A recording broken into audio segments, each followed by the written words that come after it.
and, putting in some scowls or frowns or wrinkles of their own, have blotched and spoiled the work. This is so well established as an historical fact that I should not repeat it at the risk of being tedious, but for having observed an English gentleman before the picture, who was at great pains to fall into what I may describe as mild convulsions at certain minute details of expression which are not left in it. Whereas it would be comfortable and rational for travellers and critics to arrive at a general understanding that it cannot fail to have been a work of extraordinary merit once, when, with so few of its original beauties remaining, the grandeur of the general design is yet sufficient to sustain it as a piece replete with interest and dignity. We achieved the other sides of Milan in due course, and a fine city it is, though not so unmistakably Italian as to possess the characteristic qualities of many towns far less important in themselves. The Corso, where the Milanese gentry ride up and down in carriages, and rather than not do which, they would half starve themselves at home, is a most noble public promenade, shaded by long avenues of trees. In the splendid theatre of La Scala, there was a ballet of action performed after the opera under the title of Prometheus, in the beginning of which some 100 or 2 of men and women represented our mortal race before the refinements of the arts and sciences and loves and graces came on earth to soften them. I never saw anything more effective. Generally speaking, the pantomimic action of the Italians is more remarkable for its sudden and impetuous character than for its delicate expression, but, in this case, the drooping monotony, the weary, miserable, listless, moping life, the sordid passions and desires of human creatures, destitute of those elevating influences to which we owe so much, and to whose promoters we render so little, were expressed in a manner really powerful and affecting. I should have thought it almost impossible to present such an idea so strongly on the stage without the aid of speech. Milan soon lay behind us. At 5 o'clock in the morning, and before the golden statue of the summit of the cathedral spire was lost in the blue sky, the Alps, stupendously confused in lofty peaks and ridges, clouds and snow, were towering in our path. Still, we continued to advance towards them until nightfall, and, all day long, the mountain tops presented strangely shifting shapes, as the road displayed them in different points of view.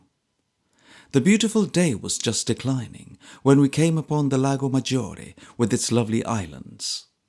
For, however fanciful and fantastic the Isola Bella may be and is, it still is beautiful.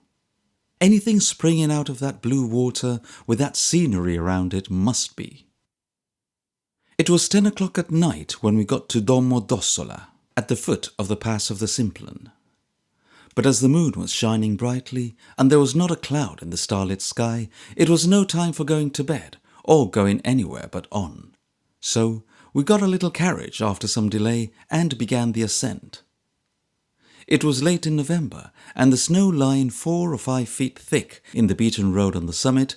In other parts the new drift was already deep. The air was piercing cold. But the serenity of the night, and the grandeur of the road, with its impenetrable shadows and deep glooms, and its sudden turns in the shining of the moon, and its incessant roar of falling water, rendered the journey more and more sublime at every step.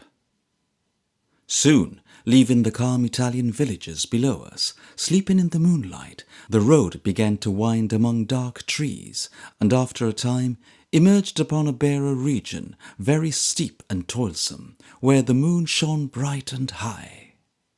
By degrees the roar of water grew louder, and the stupendous track, after crossing the torrent by a bridge, struck in between 2 massive perpendicular walls of rock that quite shut out the moonlight, and only left a few stars shining in the narrow strip of sky above.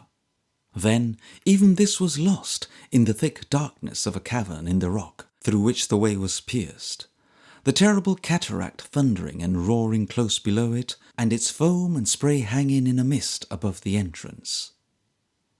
Emerging from this cave and coming again into the moonlight across a dizzy bridge, it crept and twisted upward through the gorge of Gondo, savage and grand beyond description, with smooth-fronted precipices rising up on either hand and almost meeting overhead.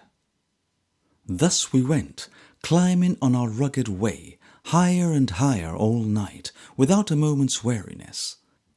Lost in the contemplation of the black rocks, the tremendous heights and depths, the fields of smooth snow lying in the clefts and hollows, and the fierce torrents thundering headlong down the deep abyss. Towards daybreak we came among the snow, where a keen wind was blowing fiercely. Having, with some trouble, awakened the inmates of a wooden house in this solitude, round which the wind was howling dismally, catching up the snow in wreaths and hurling it away, we got some breakfast in a room built of rough timbers, but well warmed by a stove and well contrived, as it had need to be, for keeping out the bitter storms. A sledge being then made ready, and 4 horses harnessed to it, we went ploughing through the snow. Still upward, but now in the cold light of morning, and with a great white desert on which we travelled plain and clear. We were well upon the summit of the mountain, and it had before us the rude cross of wood, denoting its greatest altitude above the sea, when the light of the rising sun struck all at once upon the waste of snow and turned it a deep red. The lonely grandeur of the scene was then at its height. As we went sledging on, there came out of the hospice founded by Napoleon a group of peasant travellers with staves and knapsacks who had rested there last night. Attended by a monk or 2, their hospital entertainers, trudging slowly forward with them for company's sake. It was pleasant to give them good morning, and pretty, looking back a long way after them, to see them looking back at us, and hesitating presently, when one of our horses stumbled and fell, whether or not they should return and help us. But he was soon up again, with the assistance of a rough waggoner, whose team had stuck fast there too. And when we had helped him out of his difficulty, in return, we left him slowly ploughing towards them, and went slowly and swiftly forward, on the brink of a steep precipice among the mountain pines. Taking to our wheels again soon afterwards, we began rapidly to descend, passing under everlasting glaciers, by means of arched galleries, hung with clusters of dripping icicles, under and over foaming waterfalls, near places of refuge and galleries of shelter against sudden danger, through caverns over whose arched roofs the avalanches slide in spring and bury themselves in the unknown gulf beneath, down over lofty bridges, and through horrible ravines, a little shifting speck in the vast desolation of ice and snow and monstrous granite rocks, down through the deep gorge of the Saltine, and deafened by the torrent plunging madly down among the riven blocks of rock into the level country far below. Gradually down by zigzag roads lying between an upward and downward precipice into warmer weather, calmer air, and softer scenery, until there lay before us, glittering like gold or silver in the thaw and sunshine, the metal-covered, red, green, yellow domes and church spires of a Swiss town. The business of these recollections being with Italy, and my business, consequently, being to scamper back thither as fast as possible, I will not recall, though I am sorely tempted, how the Swiss villages, clustered at the feet of giant mountains, looked like playthings, or how confusedly the houses were heaped and piled together, or how there were very narrow streets to shut the howling winds out in the winter time, and broken bridges which the impetuous torrents, suddenly released in spring, had swept away, or how there were peasant women here with great round fur caps, looking, when they peeped out of casements, and only their heads were seen, like a population of sword-bearers to the Lord Mayor of London. Or how the town of Vevey, lying on the smooth Lake Geneva, was beautiful to see, or how the statue of St. Peter in the streets at Fribourg, grasps the largest key that ever was beheld, or how Fribourg is illustrious for its 2 suspension bridges and its grand cathedral organ. Or how, between that town and Bâle, the road meandered along thriving villages of wooden cottages with overhanging thatched roofs and low protruding windows glazed with small round panes of glass like crown pieces.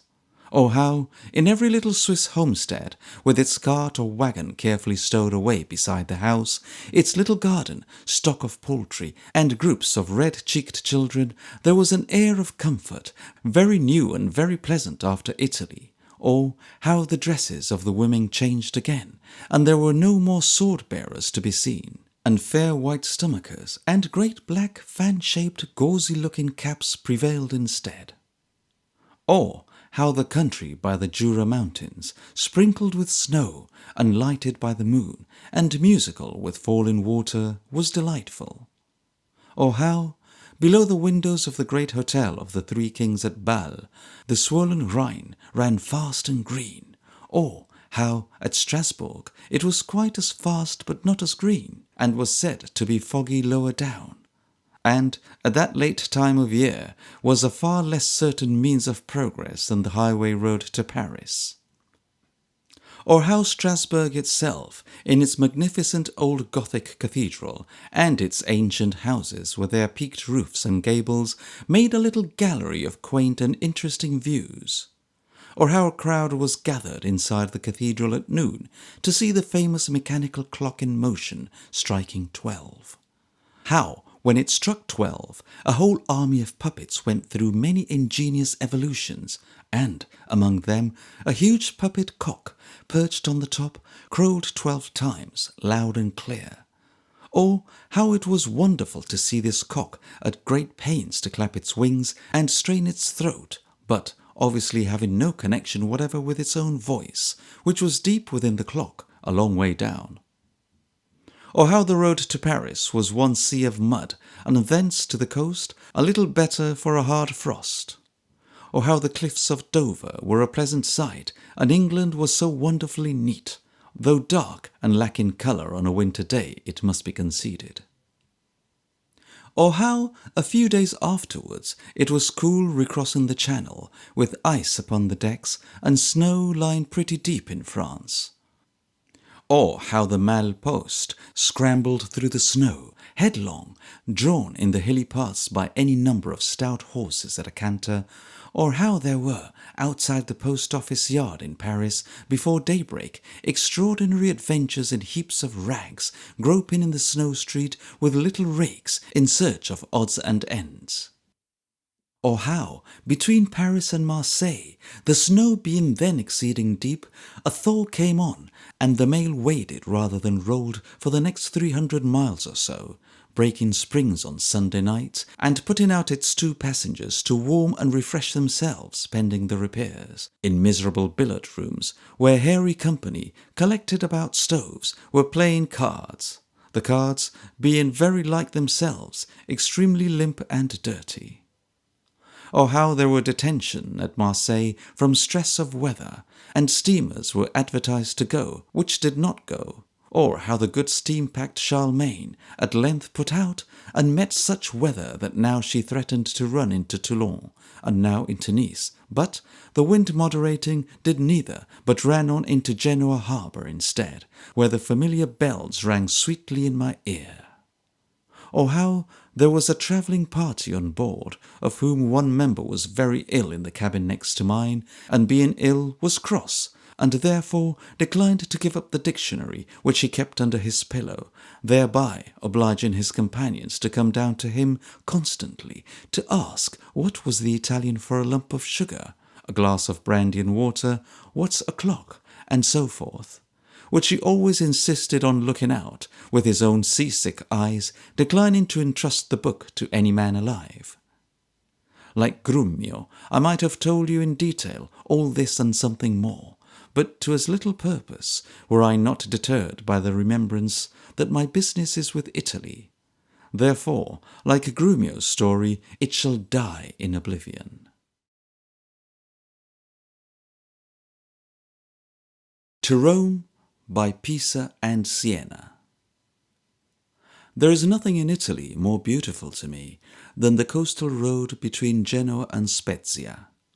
On one side, sometimes far below, sometimes nearly on a level with the road, and often skirted by broken rocks of many shapes, there is a free blue sea, with here and there a picturesque felucca gliding slowly on. On the other side are lofty hills, ravines besprinkled with white cottages, patches of dark olive woods, country churches with their light open towers, and country houses gaily painted. On every bank and knoll by the wayside, the wild cactus and aloe flourish in exuberant profusion, and the gardens of the bright villages along the road are seen all blushing in the summer time with clusters of the belladonna, and are fragrant in the autumn and winter with golden oranges and lemons.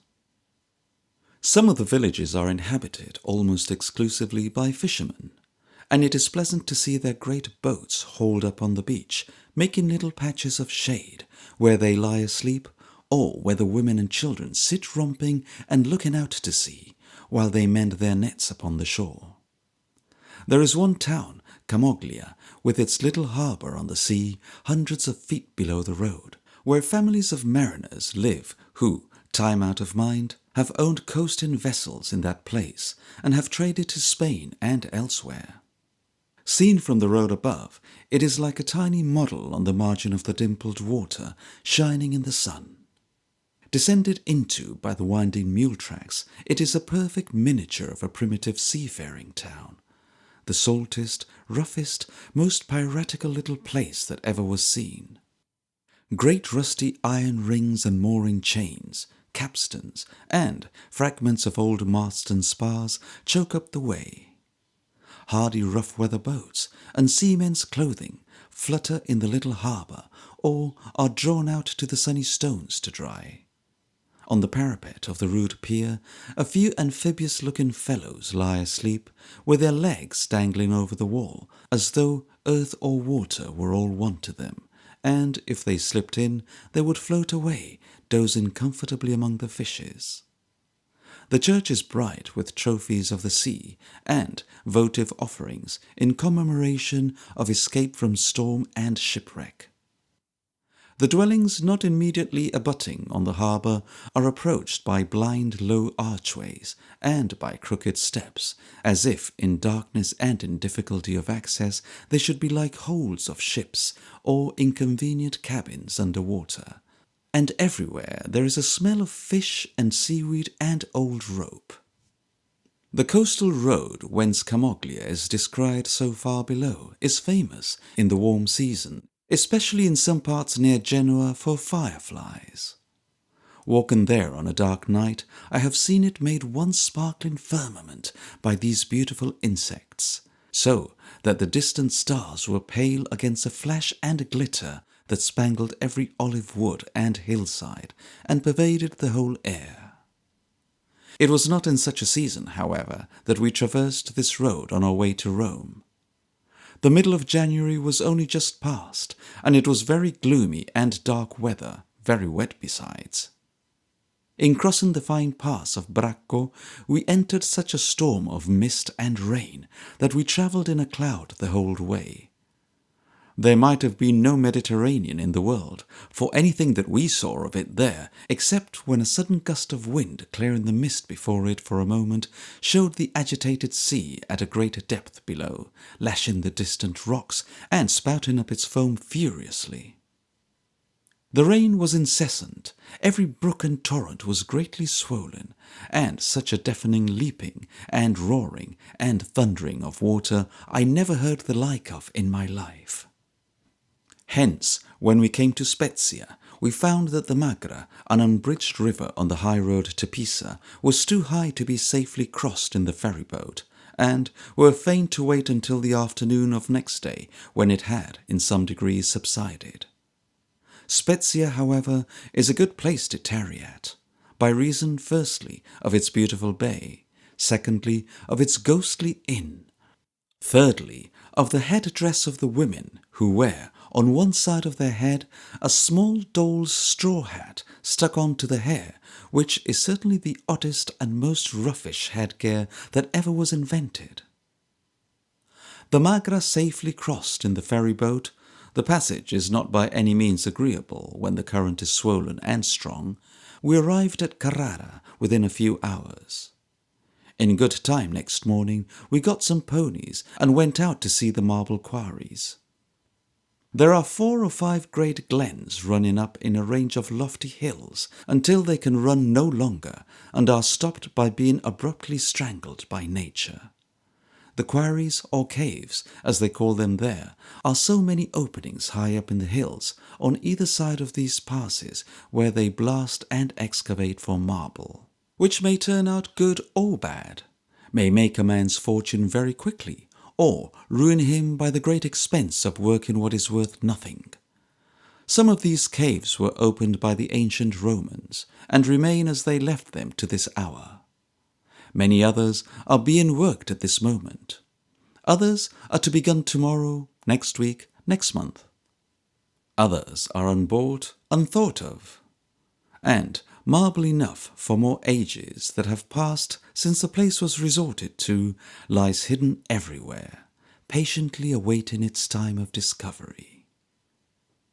As you toil and clamber up one of these steep gorges, having left your pony sodden in his girth in water a mile or 2 lower down, you hear every now and then, echoing among the hills in a low tone, more silent than the previous silence, a melancholy warning bugle, a signal to the miners to withdraw.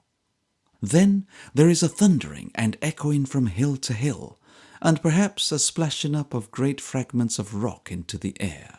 And on you toil again until some other bugle sounds in a new direction, and you stop directly, lest you should come within the range of the new explosion.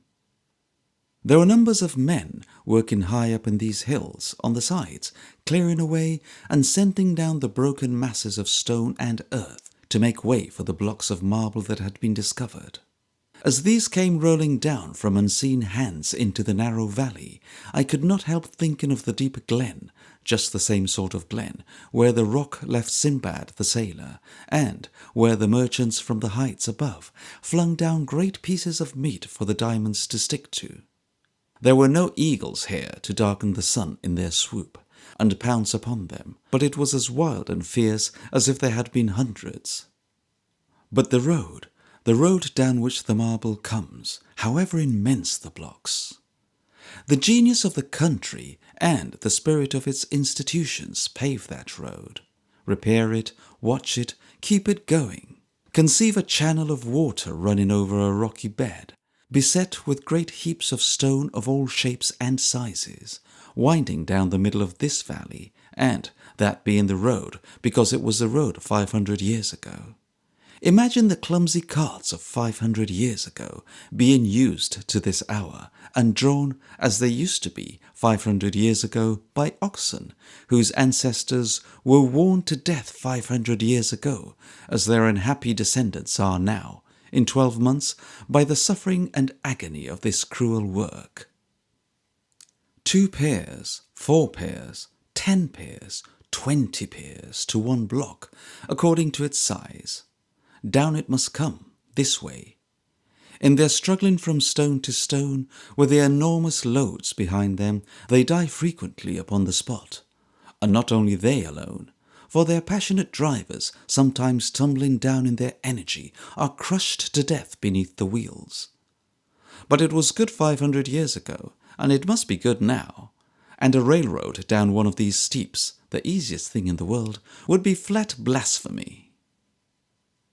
When we stood aside to see one of these cars drawn by only a pair of oxen, for it had but one small block of marble on it, coming down, I hailed in my heart the man who sat upon the heavy yoke to keep it on the neck of the poor beasts, and who faced backwards, not before him, as the very devil of true despotism.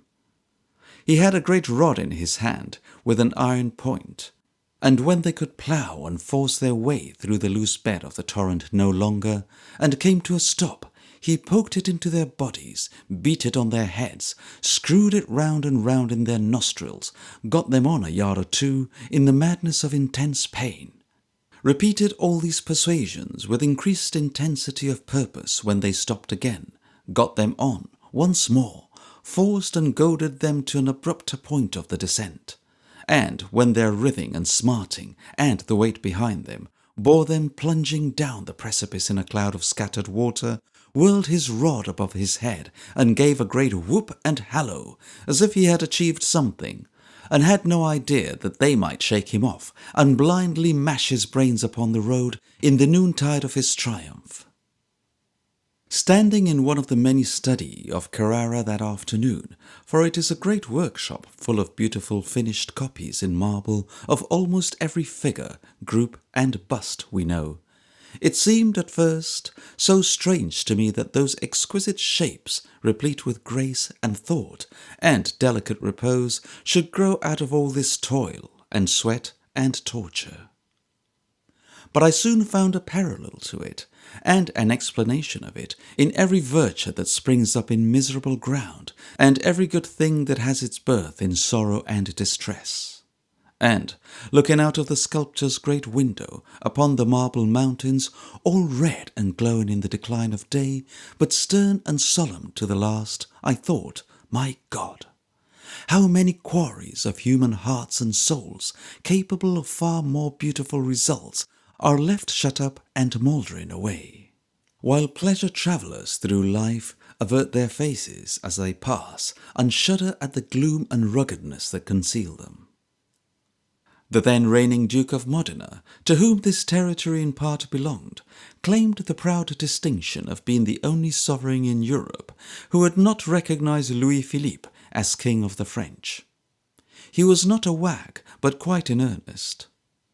He was also much opposed to railroads, and, if certain lying in contemplation by other potentates on either side of him had been executed, would have probably enjoyed the satisfaction of having an omnibus plying to and fro across his not very vast dominions to forward travellers from one terminus to another. Carrara, shut in by great hills, is very picturesque and bold. Few tourists stay there, and the people are nearly all connected in one way or other with the working of marble. There are also villages among the caves where the workmen live. It contains a beautiful little theatre, newly built, and it is an interesting custom there to form the chorus of labourers in the marble quarries, who are self-taught and sing by ear. I heard them in a comic opera and in an act of Norma, and they acquitted themselves very well, unlike the common people of Italy generally, who, with some exceptions among the Neapolitans, sing vilely out of tune, and have very disagreeable singing voices. From the summit of a lofty hill beyond Carrara, the first view of the fertile plain in which the town of Pisa lies, with Leghorn, a purple spot in the flat distance, is enchanting. Nor is it only distance that lends enchantment to the view, for the fruitful country and rich woods of olive trees through which the road subsequently passes render it delightful. The moon was shining when we approached Pisa, and for a long time we could see, behind the wall, the leaning tower, all awry in the uncertain light, the shadowy original of the old pictures in school-books, setting forth the wonders of the world. Like most things connected in their first association with schoolbooks and school times, it was too small. I felt it keenly. It was nothing like so high above the wall as I had hoped. It was another of the many deceptions practised by Mr. Harris, bookseller, at the corner of St. Paul's Churchyard, London. His tower was a fiction, but this was reality, and, by comparison, a short reality. Still, it looked very well, and very strange, and was quite as much out of the perpendicular as Harris had represented it to be. The quiet air of Pisa, too, the big guard-house at the gate, with only 2 little soldiers in it, the streets with scarcely any show of people in them, and the Arno, following quaintly through the centre of the town, were excellent. So, I bore no malice in my heart against Mr. Harris, remembering his good intentions, but forgave him before dinner and went out full of confidence to see the tower next morning. I might have known better, but somehow I had expected to see it casting its long shadow on a public street where people came and went all day. It was a surprise to me to find it in a grave retired place, apart from the general resort, and carpeted with smooth green turf. But the group of buildings clustered on and about this verdant carpet, comprising the tower, the baptistry, the cathedral, and the church of the Camposanto, is perhaps the most remarkable and beautiful in the whole world. And from being clustered there together, away from the ordinary transactions and details of the town, they have a singularly venerable and impressive character. It is the architectural essence of a rich old city, with all its common life and common habitations pressed out and filtered away.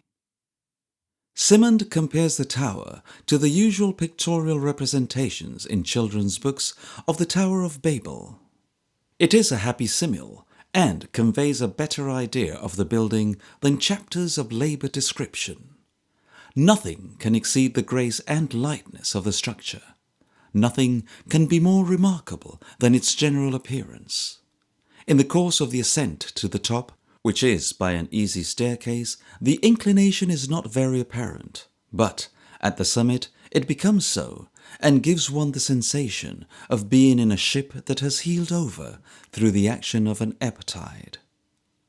The effect upon the low side, so to speak, looking over from the gallery and seeing the shaft recede to its base, is very startling, and I saw a nervous traveller hold on to the tower involuntarily after glancing down, as if he had some idea of propping it up. The view within from the ground, looking up as through a slanted tube, is also very curious. It certainly inclines as much as the most sanguine tourist could desire.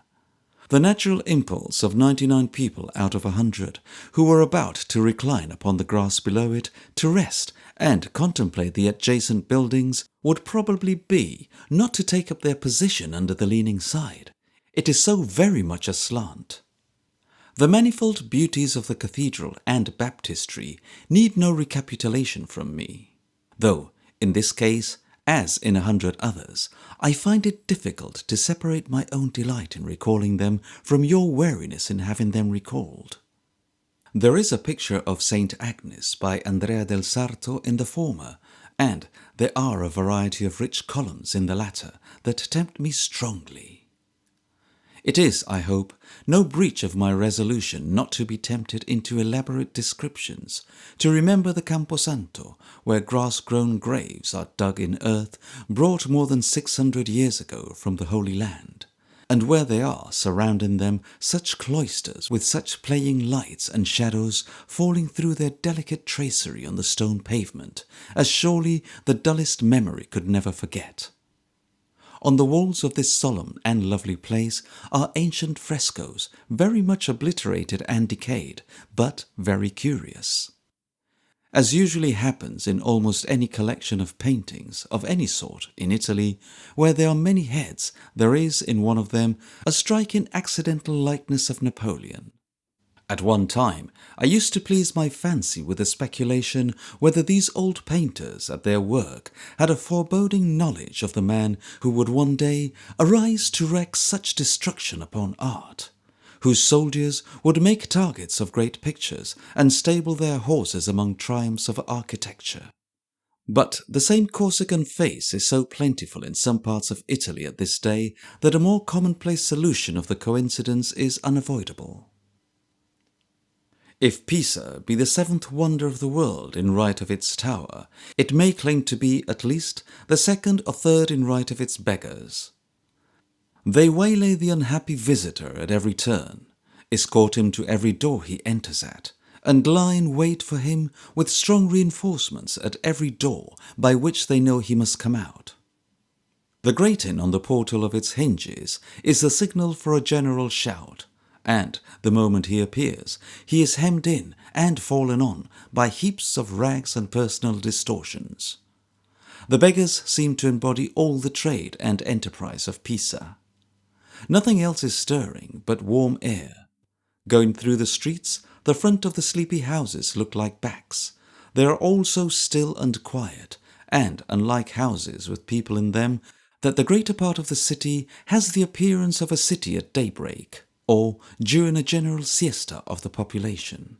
Or it is yet more like those backgrounds of houses in common prints or old engravings, where windows and doors are squarely indicated, and one figure, a beggar of course, is seen walking off by itself into illimitable perspective. Not so Leghorn, made illustrious by Smollett's grave, which is a thriving, businesslike, matter-of-fact place where idleness is shouldered out of the way by commerce. The regulations observed there, in reference to trade and merchants, are very liberal and free, and the town, of course, benefits by them. Leghorn had a bad name in connection with stabbers, and with some justice it must be allowed, for not many years ago there was an assassination club there, the members of which bore no ill will to anybody in particular, but stabbed people, quite strangers to them, in the streets at night, for the pleasure and excitement of the recreation. I think the president of this amiable society was a shoemaker. He was taken, however, and the club was broken up. It would probably have disappeared in the natural course of events before the railroad between Leghorn and Pisa, which is a good one and has already begun to astonish Italy with the precedent of punctuality, order, plain dealing, and improvement, the most dangerous and heretical astonisher of all.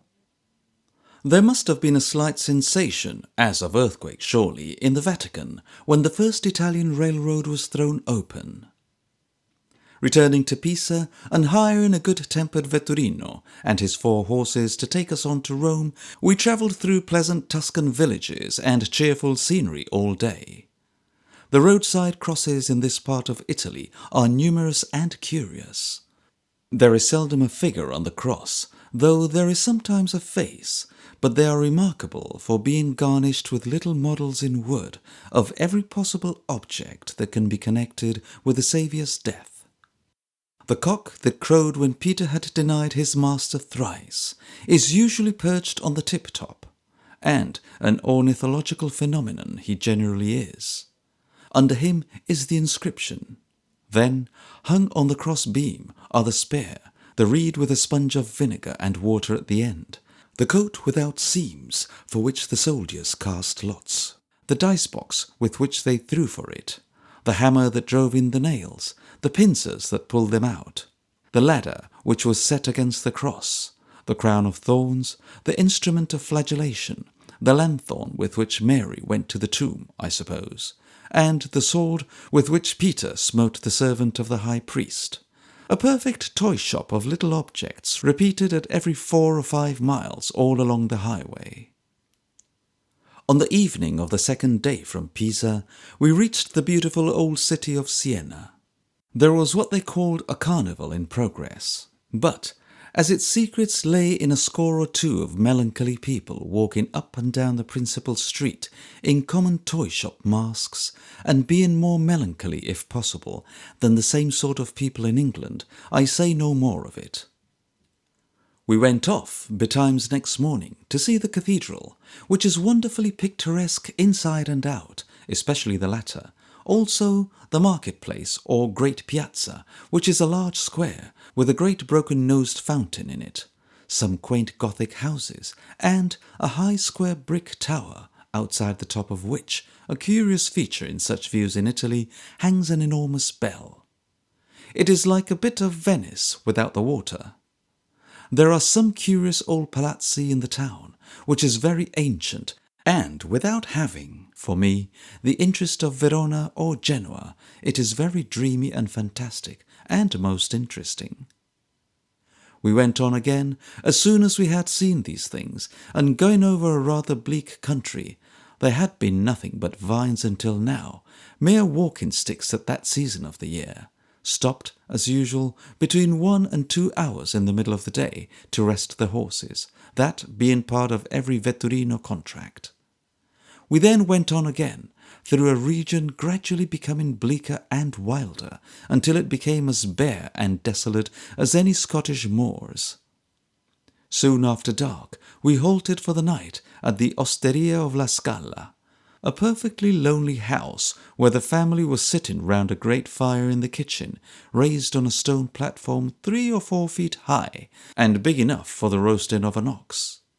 On the upper and only other floor of this hotel there was a great, wild, rambling sala with one very little window in a by-corner, and 4 black doors opening into 4 black bedrooms in various directions, to say nothing of another larger black door opening into another large black sala, with the staircase coming abruptly through a kind of trapdoor in the floor, and the rafters of the roof looming above, a suspicious little press skulking in one obscure corner, and all the knives in the house laying about in various directions. The fireplace was of the purest Italian architecture, so that it was perfectly impossible to see it for the smoke. The waitress was like a dramatic brigand's wife, and wore the same style of dress upon her head. The dogs barked like mad. The echoes returned the compliments bestowed upon them. There was not another house within 12 miles, and things had a dreary and rather a cutthroat appearance. They were not improved by rumours of robbers having come out strong and boldly within a few nights, and of their having stopped the mail very near that place. They were known to have waylaid some travellers not long before on Mount Vesuvius itself, and were the talk of all the roadside inns. As they were no business of ours, however, for we had very little with us to lose, we made ourselves merry on the subject, and were very soon as comfortable as need be. We had the usual dinner in this solitary house, and a very good dinner it is when you are used to it. There is something with a vegetable or some rice in it, which is a sort of shorthand or arbitrary character for soup, and which tastes very well when you have flavoured it with plenty of grated cheese, lots of salt, and abundance of pepper. There is a half fowl of which this soup has been made. There is a stewed pigeon, with the gizzards and livers of himself and other birds stuck all around him. There is a bit of roast beef, the size of a small French roll. There are a scrap of Parmesan cheese, and 5 little withered apples, all huddled together on a small plate, and crowding one upon the other, as if each were trying to save itself from the chance of being eaten. Then there is coffee, and then there is bed. You don't mind brick floors. You don't mind yawning doors, nor banging windows. You don't mind your own horse being stabled under the bed, and so close that every time a horse coughs or sneezes, he wakes you. If you are good-humoured to the people about you, and speak pleasantly, and look cheerful, take my word for it, you may be well entertained in the very worst Italian inn, and always in the most obliging manner, and may go from one end of the country to the other, despite all stories to the contrary, without any great trial of your patience anywhere. Especially when you get such wine in flasks as the Orvieto and the Montepulciano.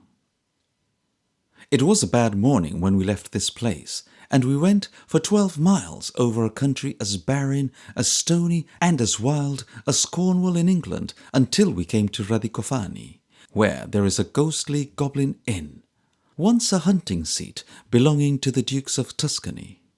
It is full of such rambling corridors and gaunt rooms that all the murdering and phantom tales that ever were written might have originated in that one house. There are some horrible old palazzi in Genoa, one in particular, not unlike it outside. But there is a winding, creaking, wormy, rustling, door-opening, foot-on-staircase falling character about this Radicofani hotel, such as I never saw anywhere else. The town, such as it is, hangs on a hillside above the house and in front of it. The inhabitants are all beggars, and as soon as they see a carriage coming, they swoop down upon it like so many birds of prey. When we got on the mountain pass, which lies beyond this place, the wind, as they had forewarned us at the inn, was so terrific that we were obliged to take my other half out of the carriage, lest she should be blown over, carriage and all, and to hang to it on the windy side, as well as we could for laughing, to prevent its going heaven knows where. For mere force of wind, this landstorm might have competed with an Atlantic gale and had a reasonable chance of coming off victorious.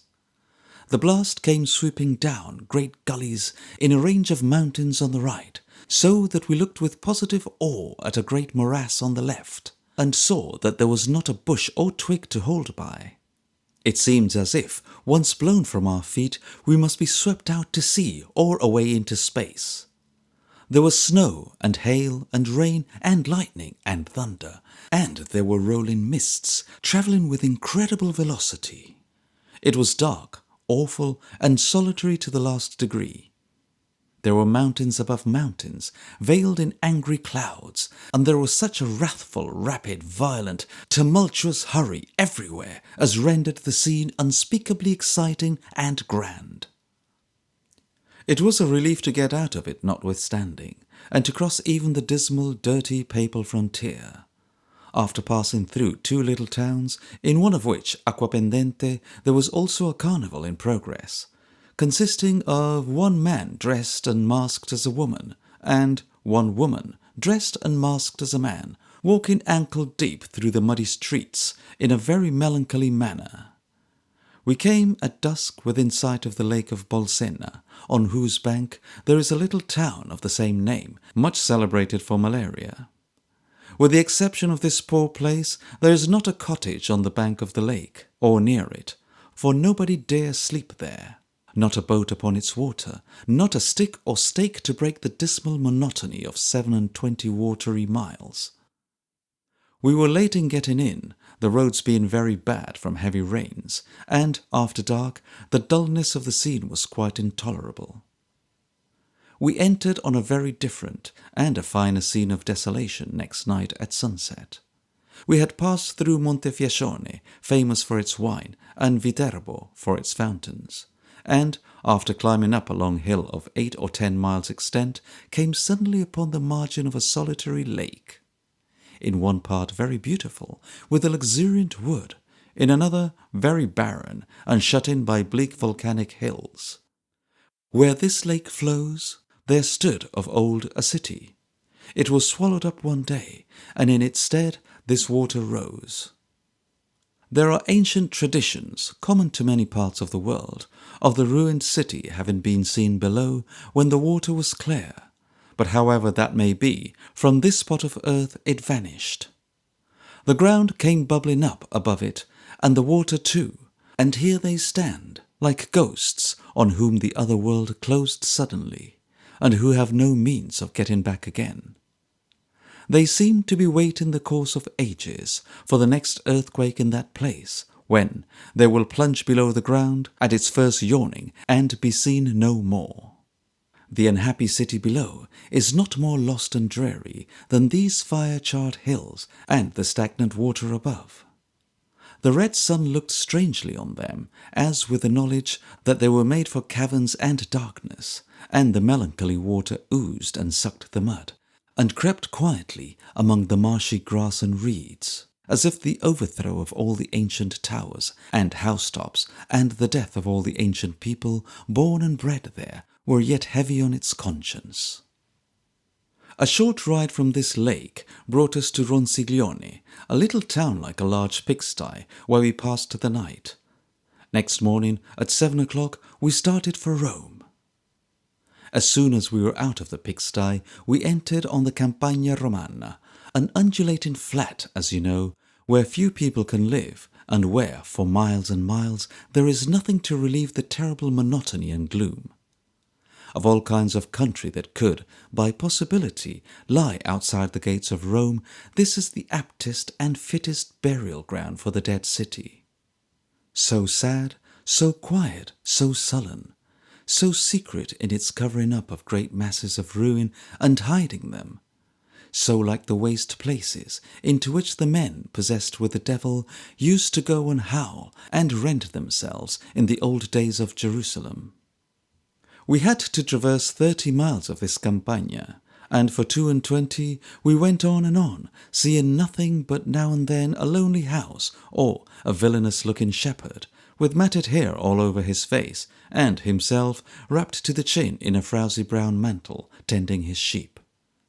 At the end of that distance we stopped to refresh the horses and to get some lunch in a common, malaria-shaken, despondent little public house, whose every inch of wall and beam inside was, according to custom, painted and decorated in a way so miserable that every room looked like the wrong side of another room, and, with its wretched imitation of drapery and lopsided little daubs of lyres, seemed to have been plundered from behind the scenes of some travelling circus. When we were fairly going off again, we began, in perfect fever, to strain our eyes for Rome, and when, after another mile or two, the eternal city appeared at length in the distance, it looked like— I am half afraid to write the word— like London. There it lay, under a thick cloud, with innumerable towers and steeples and roofs of houses rising up into the sky, and high above them all one dome. I swear that, keenly as I felt the seeming absurdity of the comparison, it was so like London at that distance that if you could have shown it me in a glass, I would have taken it for nothing else. Rome. We entered the Eternal City at about 4 o'clock in the afternoon on the 30th of January by the Porta del Popolo, and came immediately— it was a dark, muddy day, and there had been heavy rain— on the skirts of the Carnival.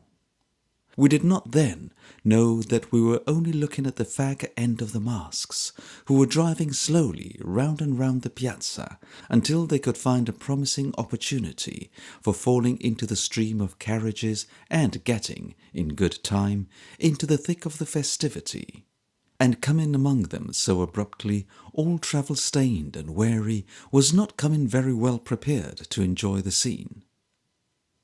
We had crossed the Tiber by the Ponte Molle 2 or 3 miles before. It had looked as yellow as it ought to look, and hurrying on between its worn-away and murky banks had a promising aspect of desolation and ruin. The masquerade dresses on the fringe of the carnival did great violence to this promise. There were no great ruins, no solemn tokens of antiquity to be seen. They all lie on the other side of the city. There seemed to be long streets of commonplace shops and houses, such as are to be found in any European town. There were busy people, equipages, ordinary walkers to and fro, a multitude of chattering strangers.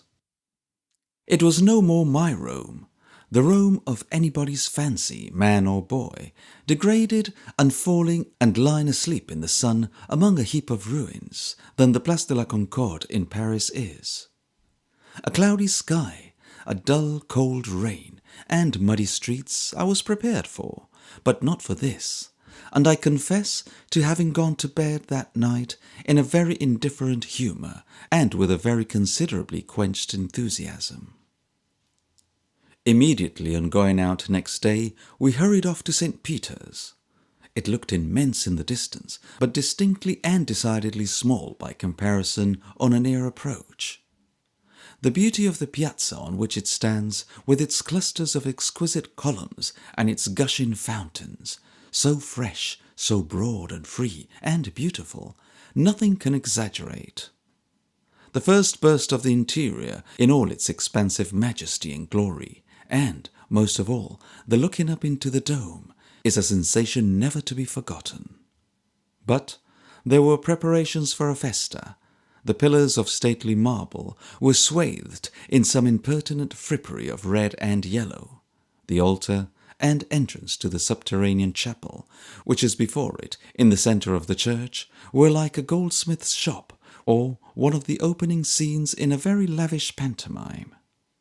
And though I had as high a sense of the beauty of the building, I hope, as it is possible to entertain, I felt no very strong emotion. I have been infinitely more affected in many English cathedrals when the organ has been playing, and in many English country churches when the congregation have been singing.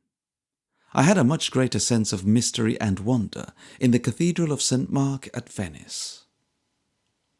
When we came out of the church again, we stood nearly an hour staring up into the dome, and would not have gone over the cathedral then for any money. We said to the coachman, "Go to the Colosseum."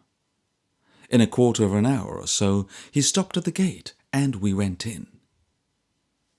It is no fiction, but plain, sober, honest truth to say, so suggestive and distinct is it at this hour, that, for a moment, actually in passing in, they who will may have the whole great pile before them, as it used to be, with thousands of eager faces staring down into the arena, and such a whirl of strife and blood and dust going on there as no language can describe.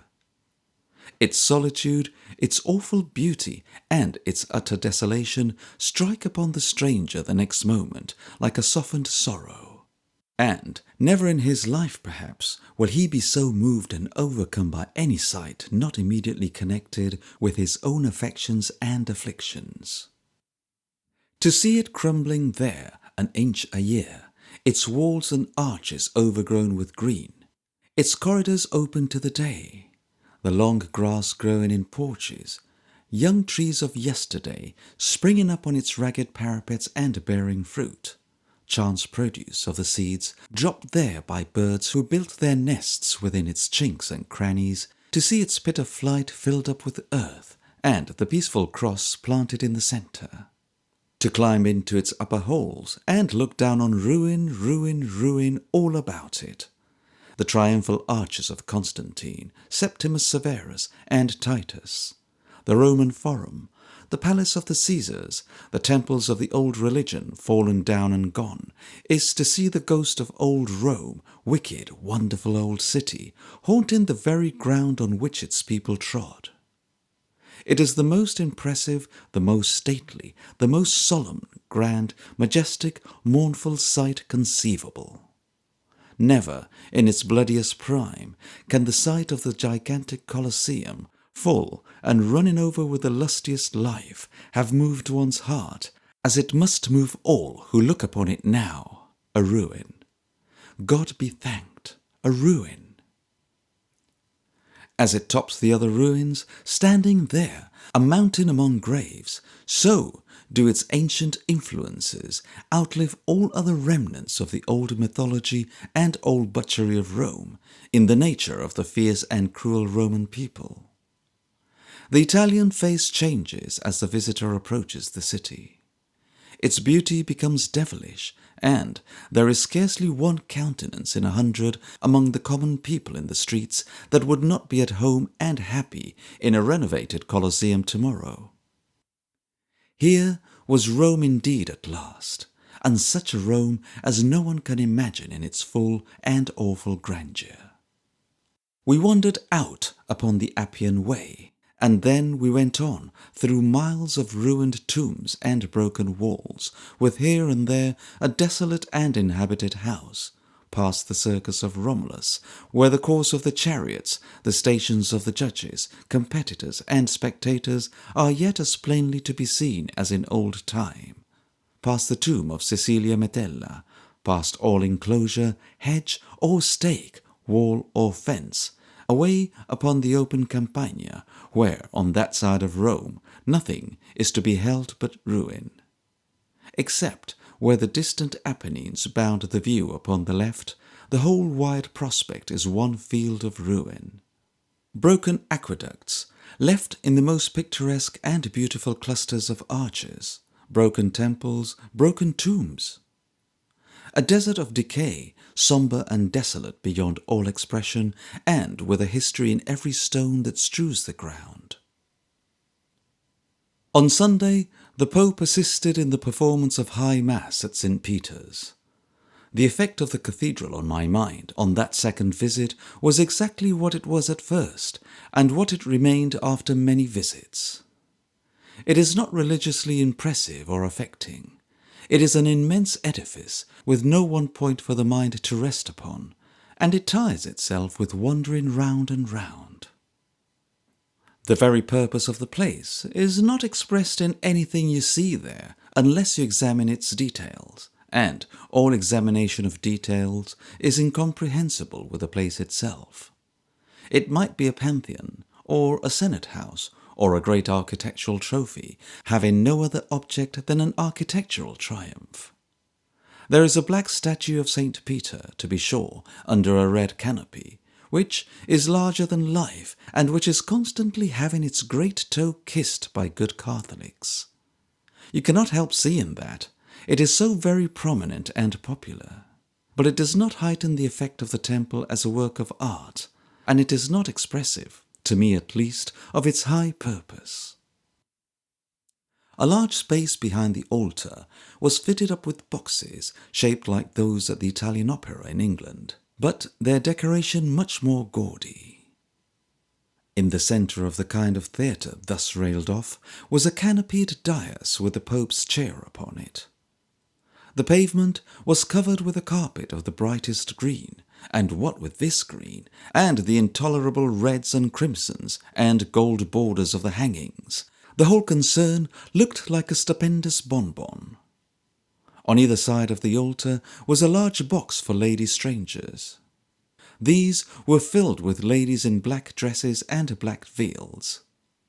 The gentlemen of the Pope's guard, in red coats, leather breeches, and jack boots, guarded all this reserved space with drawn swords that were very flashy in every sense.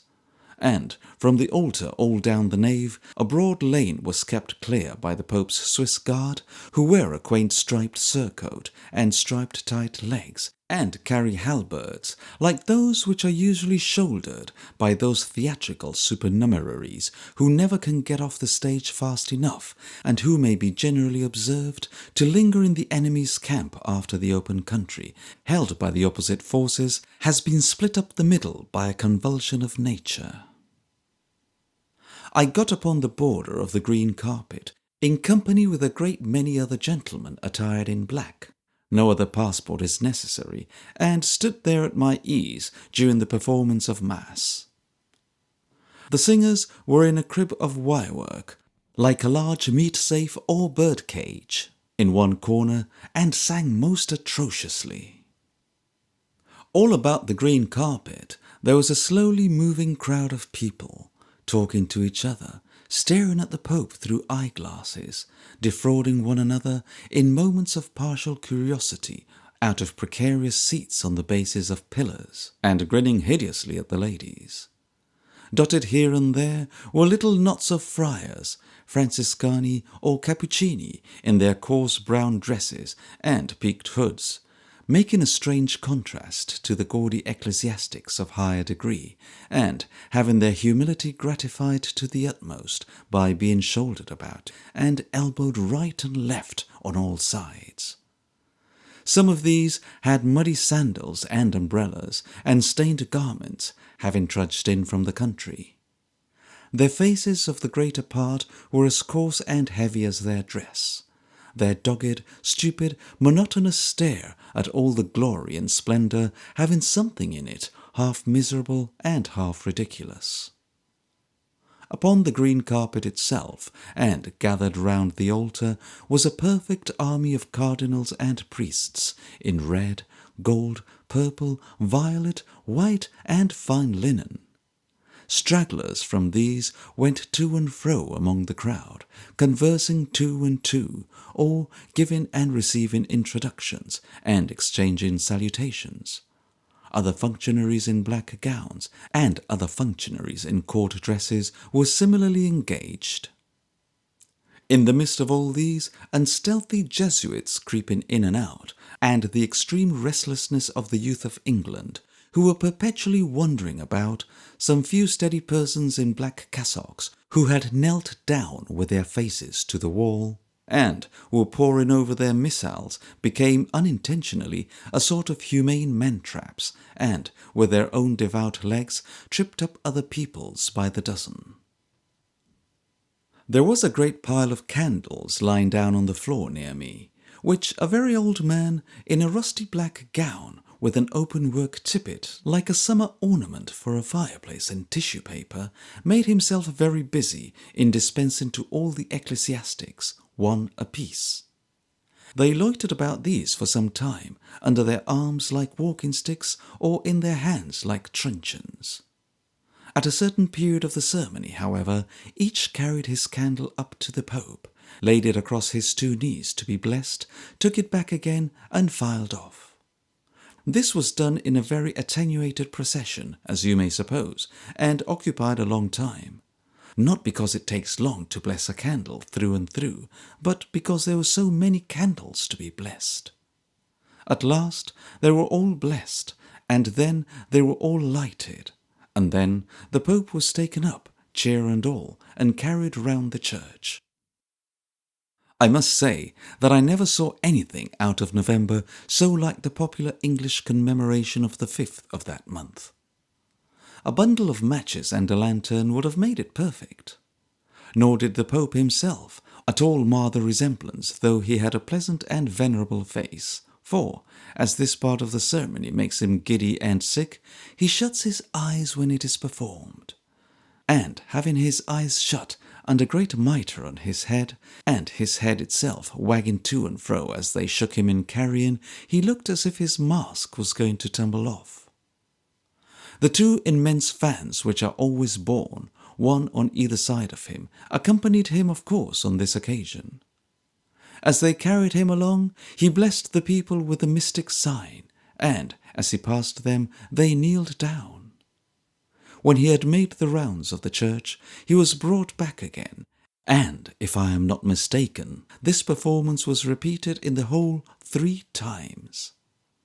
There was, certainly, nothing solemn or effective in it, and certainly very much that was droll and tawdry.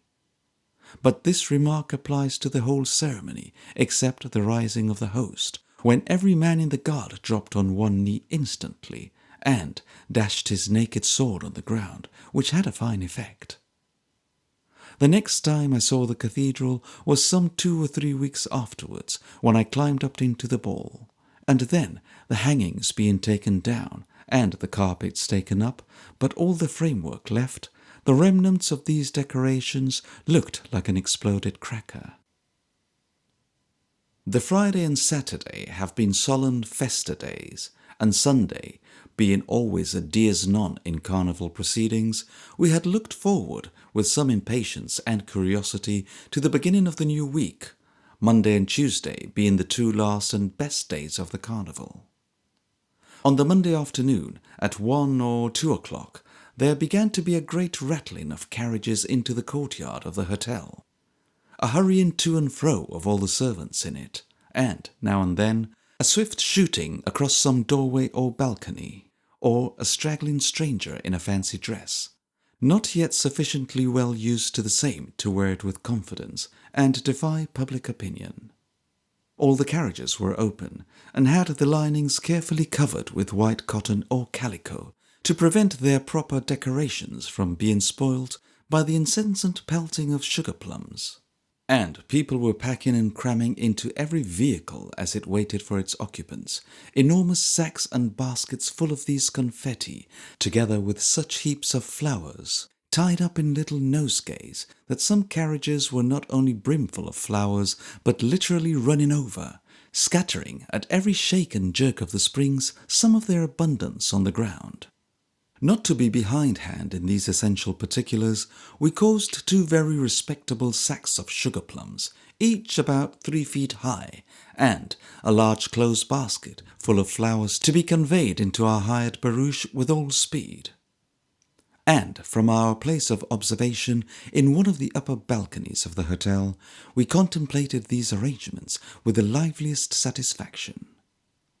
The carriages now beginning to take up their company and move away, we got into ours and drove off too, armed with little wire masks for our faces, the sugar plums, like Falstaff's adulterated sack, having lime in their composition. The Corso is a street a mile long, a street of shops and palaces and private houses, sometimes opening into a broad piazza. There are verandas and balconies of all shapes and sizes to almost every house, not on one story alone, but often to one room or another on every story, put there in general with so little order or regularity that if, year after year, and season after season, it had rained balconies, hailed balconies, snowed balconies, blown balconies, they could scarcely have come into existence in a more disorderly manner. This is the great fountain-head and focus of the carnival. But all the streets in which the carnival is held, being vigilantly kept by dragoons, it is necessary for carriages, in the first instance, to pass, in line, down another thoroughfare, and so come into the Corso at the end remote of the Piazza del Popolo, which is one of its terminations. Accordingly, we fell into the string of coaches and, for some time, jogged on quietly enough, now crawling on a very slow walk, now trotting half a dozen yards, now back in 50, and now stopping altogether, as the pressure in front obliged us. If any impetuous carriage dashed out of the rank and clattered forward with the wild idea of getting on faster, it was suddenly met or overtaken by a trooper on horseback who, deaf as his own drawn sword to all remonstrances, immediately escorted it back to the very end of the row and made it a dim speck in the remotest perspective. Occasionally we interchanged a volley of confetti with the carriage next in front, or the carriage next behind, but as yet this capturing of stray and errant coaches by the military was the chief amusement. Presently we came into a narrow street, where, besides one line of carriages going, there was another line of carriages returning. Here the sugar plums and the nosegays began to fly about pretty smartly, and I was fortunate enough to observe one gentleman attired as a Greek warrior catch a light-whiskered brigand on the nose. He was in the very act of tossing up a bouquet to a young lady in a first-floor window, with a precision that was much applauded by the bystanders. As this victorious Greek was exchanging a facetious remark with a stout gentleman in a doorway, one half black and one half white, as if he had been peeled up the middle, who had offered him his congratulations on this achievement. He received an orange from a housetop full on his left ear, and was much surprised, not to say discomfited, especially as he was standing up at the time, and in consequence of the carriage moving on suddenly, at the same moment staggered ignominiously and buried himself among his flowers. Some quarter of an hour of this sort of progress brought us to the Corso, and anything so gay, so bright and lively as the whole scene there, it would be difficult to imagine. From all the innumerable balconies, from the remotest and highest, no less than from the lowest and nearest, hangings of bright red, bright green, bright blue, white and gold, were fluttering in the brilliant sunlight. From windows and from parapets and tops of houses, streamers of the richest colours and draperies of the gaudiest and most sparkling hues were floating out upon the street. The buildings seemed to have been literally turned inside out and to have all their gaiety towards the highway.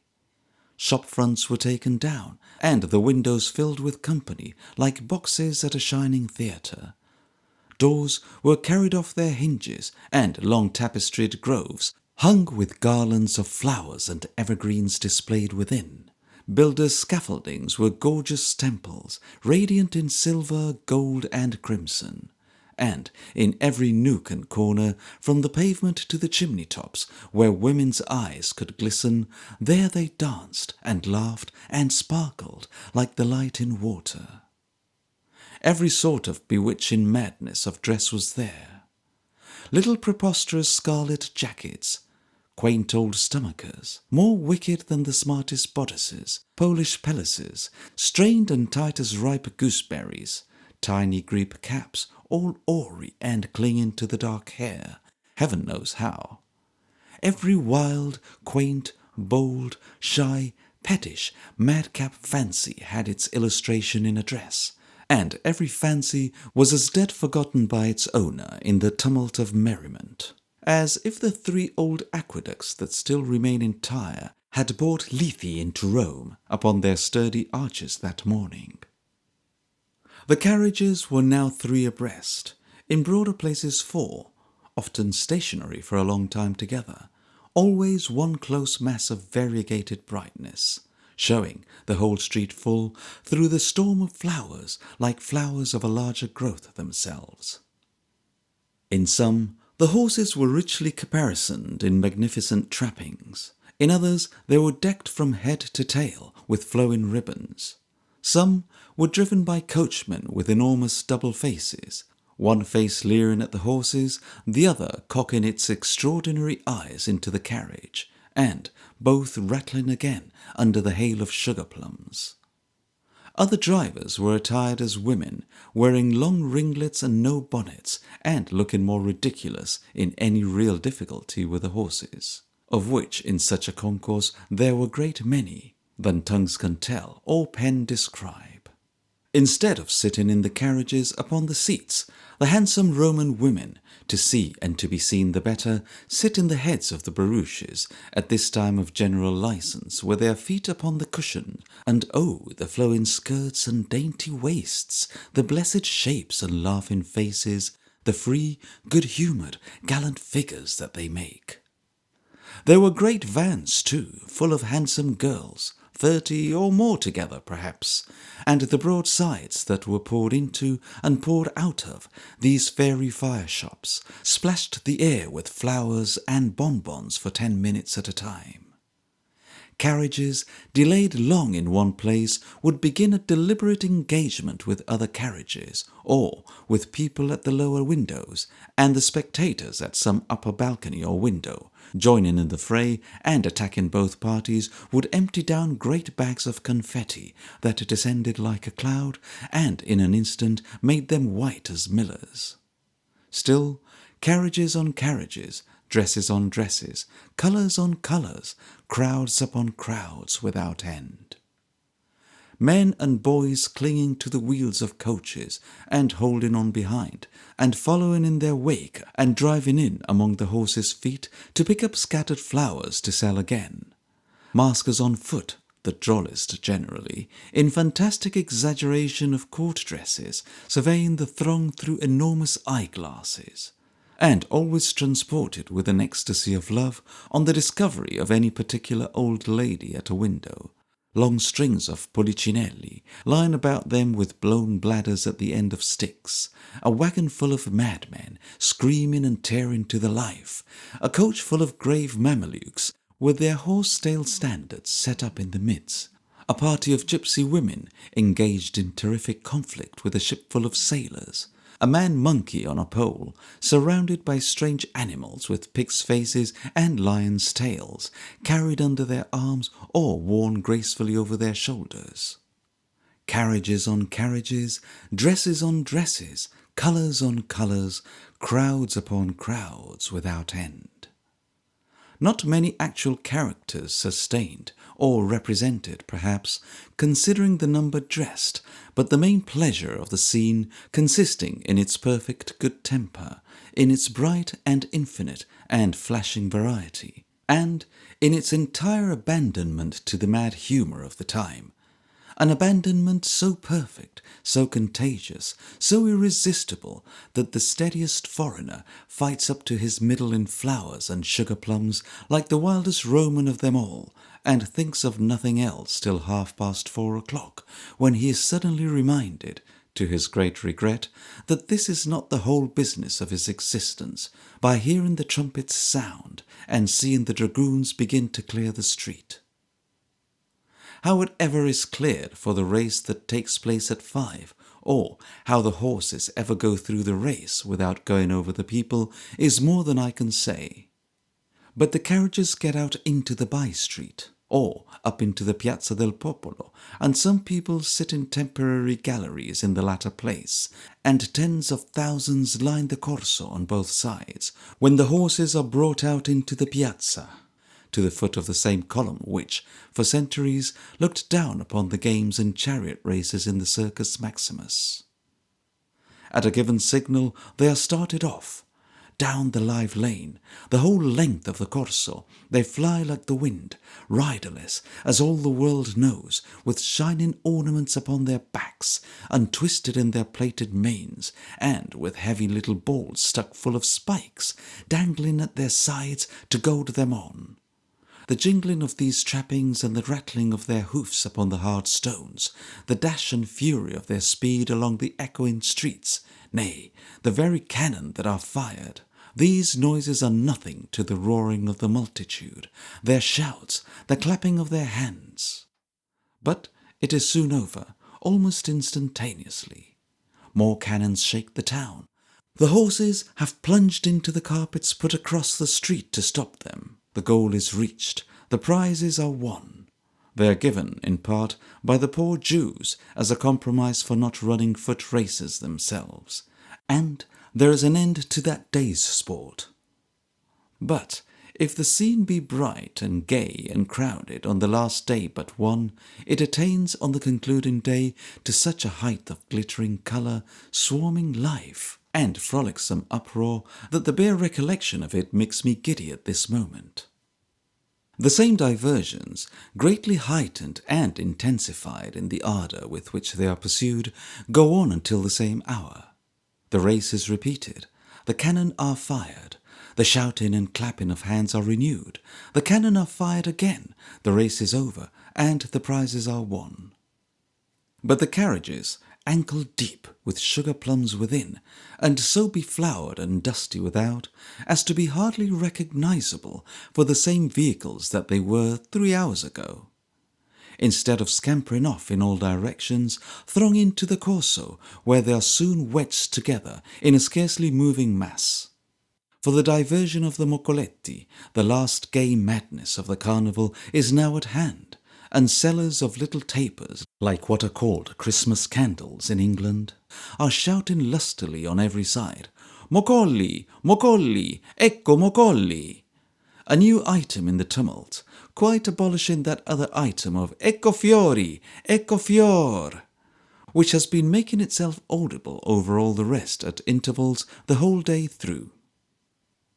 As the bright hangings and dresses are all fading into one dull, heavy, uniform colour in the decline of the day, lights begin flashing here and there, in the windows, on the housetops, in the balconies, in the carriages, in the hands of the foot passengers, little by little, gradually, more and more, until the whole long street is one great glare and blaze of fire.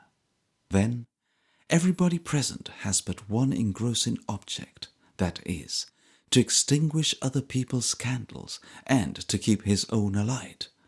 And everybody, man, woman, or child, gentleman or lady, prince or peasant, native or foreigner, yells and screams and roars incessantly as a taunt to the subdued, "Senza moccolo! Senza moccolo!"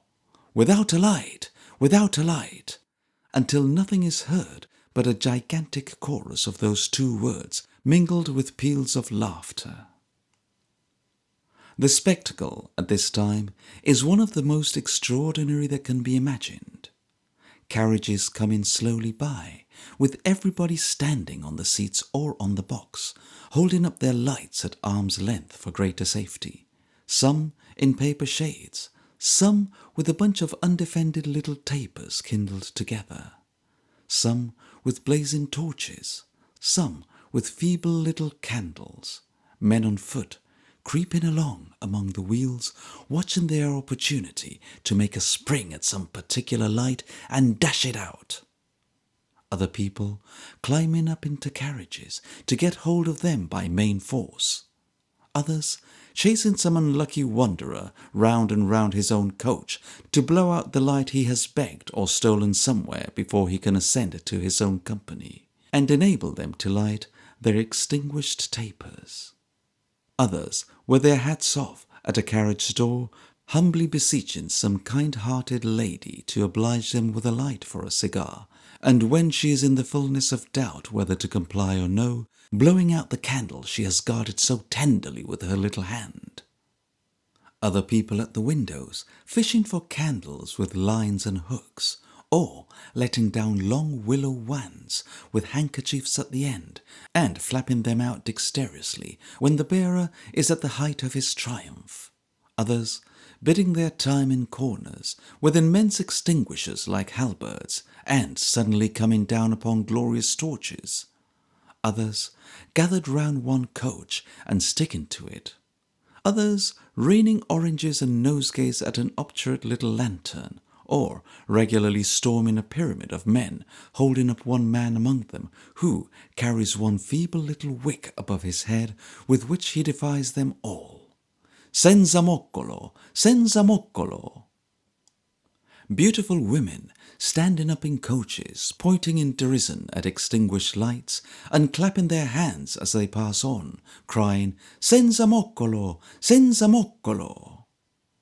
Low balconies full of lovely faces and gay dresses, struggling with assailants in the streets, some repressing them as they climb up, some bending down, some leaning over, some shrinking back, delicate arms and bosoms, graceful figures, glowing lights, fluttering dresses, senza moccolo, senza moccoli, senza moccolo.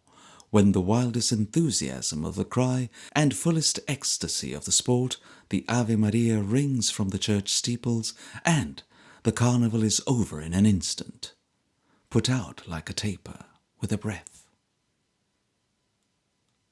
There was a masquerade at the theatre at night, as dull and senseless as the London one, and only remarkable for the summary way in which the house was cleared at 11 o'clock, which was done by a line of soldiers forming along the wall at the back of the stage and sweeping the whole company out before them like a broad broom.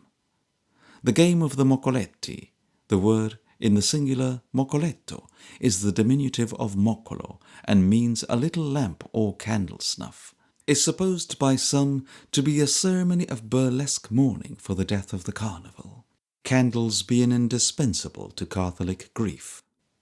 But whether it be so, or be a remnant of the ancient Saturnalia, or an incorporation of both, or have its origin in anything else, I shall always remember it and the frolic as a brilliant and most captivating sight. No less remarkable for the unbroken good humour of all concerned, down to the very lowest, and among those who scaled the carriages were many of the commonest men and boys, than for its innocent vivacity.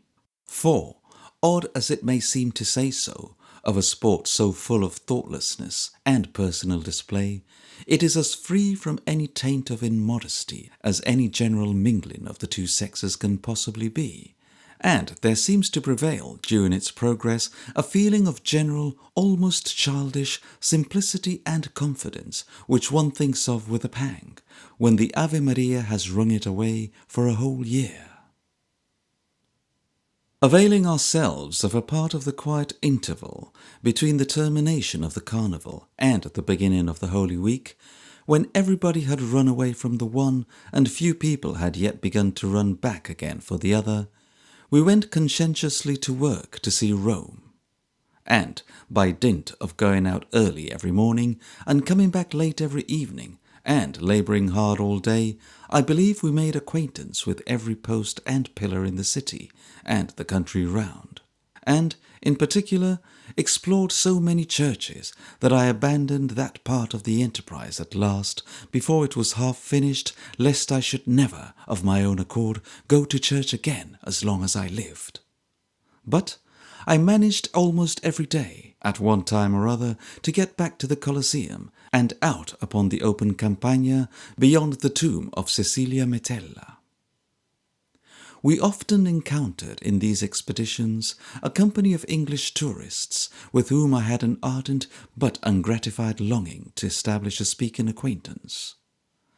They were one Mr. Davis and a small circle of friends. It was impossible not to know Mrs. Davis's name, from her being always in great request among her party, and her party being everywhere. During the Holy Week, they were in every part of every scene of every ceremony. For a fortnight or 3 before it, they were in every tomb, in every church and every ruin, and every picture gallery, and I hardly ever observed Mrs. Davis to be silent for a moment. Deep underground, high up in St. Peter's, out on the Campagna, and stifling in the Jews' quarters, Mrs. Davis turned up all the same. I don't think she ever saw anything, or ever looked at anything. And she had always lost something out of a straw hand basket, and was trying to find it with all her might and main, among an immense quantity of English halfpenny which lay like sand upon the seashore at the bottom of it. There was a professional cicerone attached to the party, which had been brought over from London 15 or 20 strong by contract, and if he so much as looked at Mrs. Davis, she invariably cut him short by saying, "There, God bless the man, don't worrit me. I don't understand a word you say, and shouldn't if you was to talk till you was black in the face."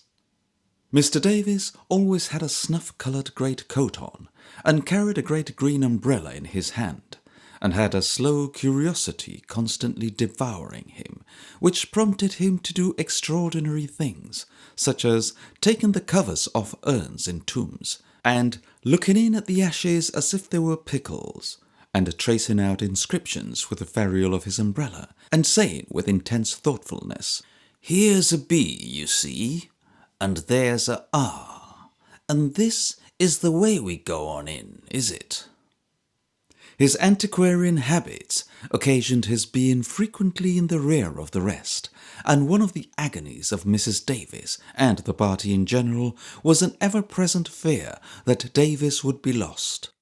This caused them to scream for him in the strangest places and at the most improper seasons.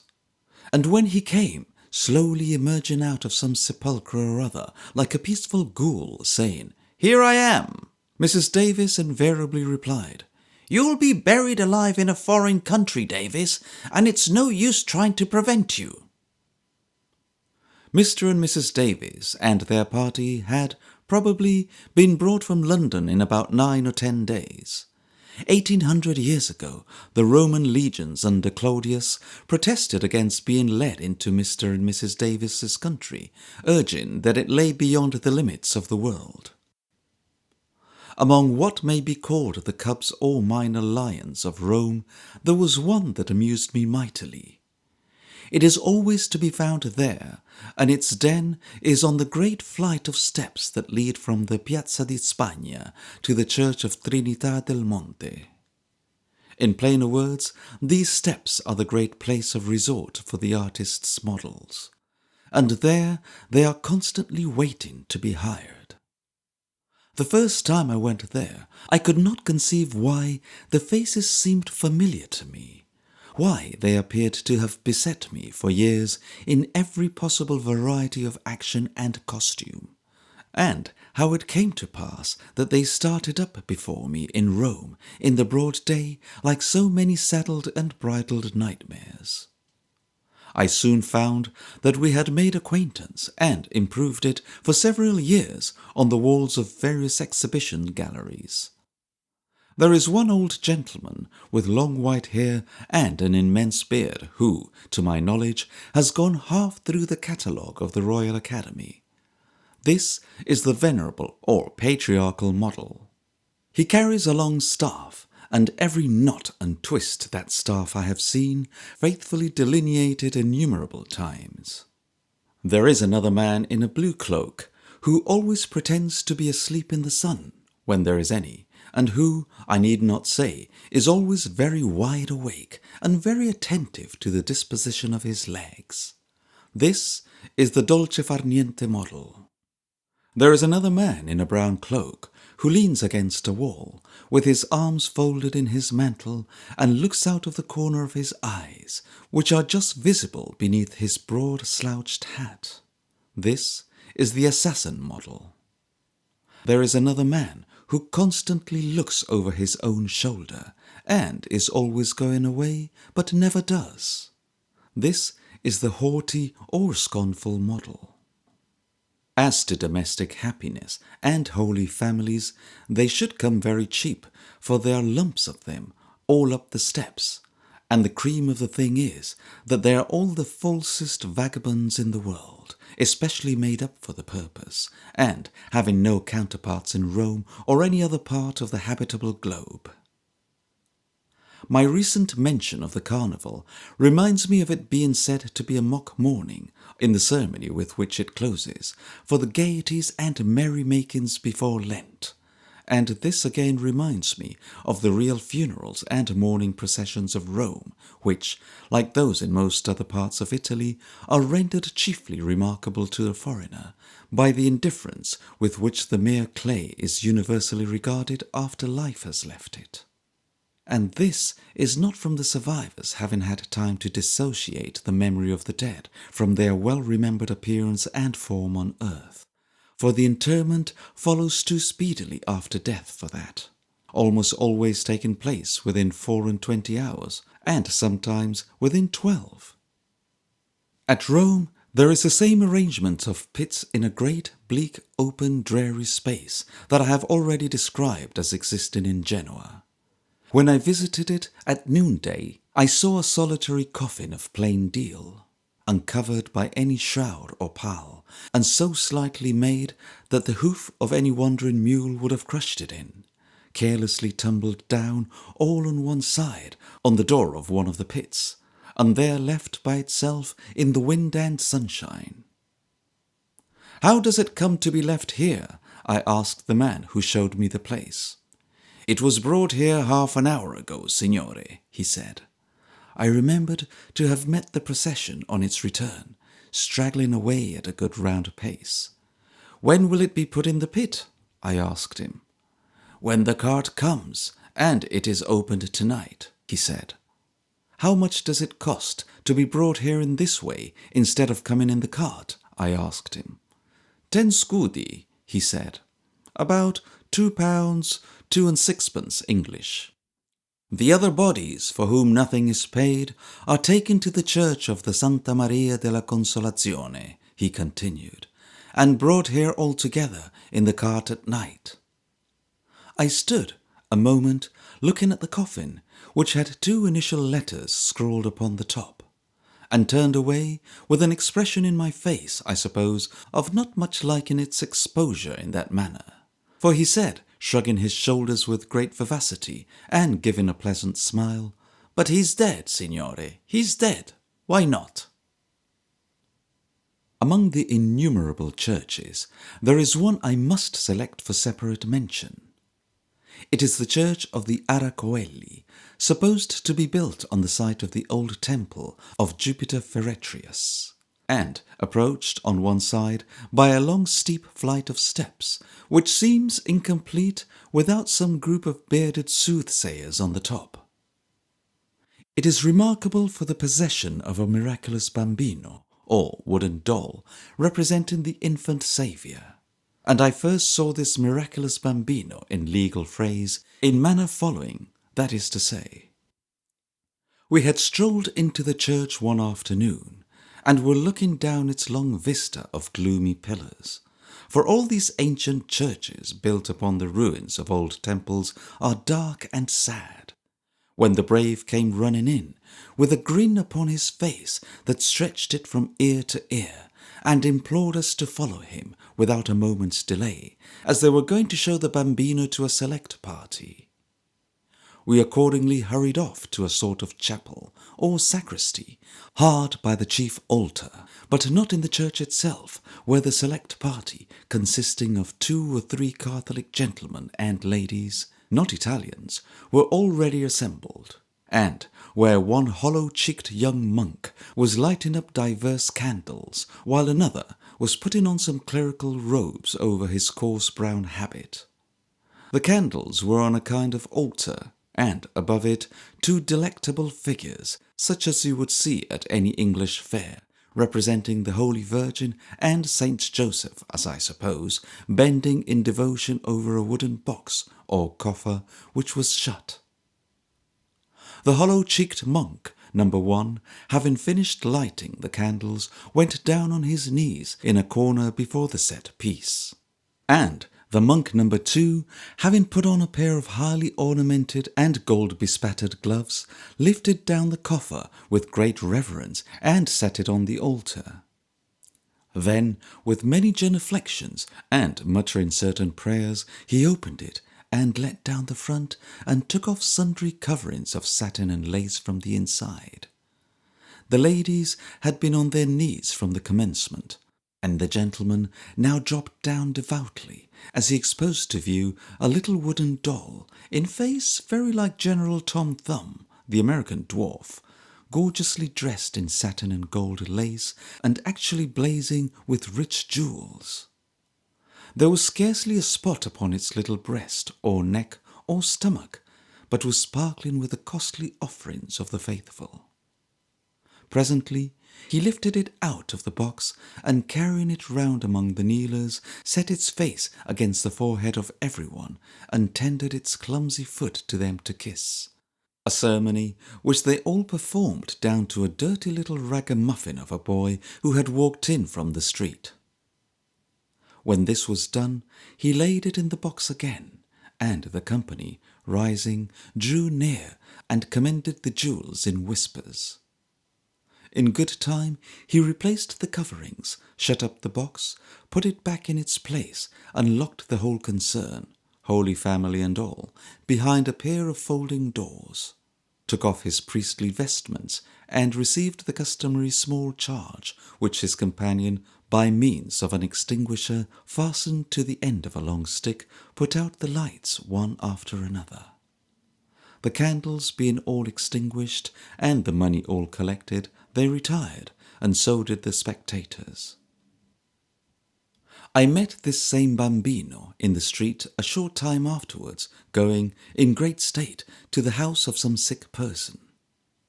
It is taken to all parts of Rome for this purpose constantly, but I understand that it is not always as successful as could be wished, for, making its appearance at the bedside of weak and nervous people in extremity, accompanied by a numerous escort, it not unfrequently frightens them to death.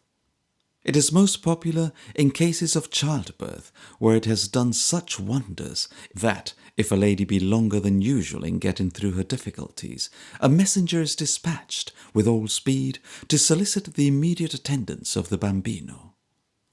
It is a very valuable property and much confided in, especially by the religious body to whom it belongs. I am happy to know that it is not considered immaculate by some who are good Catholics, and who are behind the scenes, from what was told me by the near relation of a priest, himself a Catholic, and a gentleman of learning and intelligence. This priest made my informant promise that he would, on no account, allow the bambino to be borne into the bedroom of a sick lady, in whom they were both interested. For, said he, if they, the monks, trouble her with it, and intrude themselves into her room, it will certainly kill her.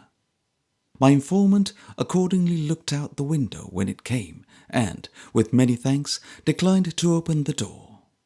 He endeavoured, in another case of which he had no other knowledge than such as he gained as a passer-by at the moment, to prevent its being carried into a small unwholesome chamber where a poor girl was dying.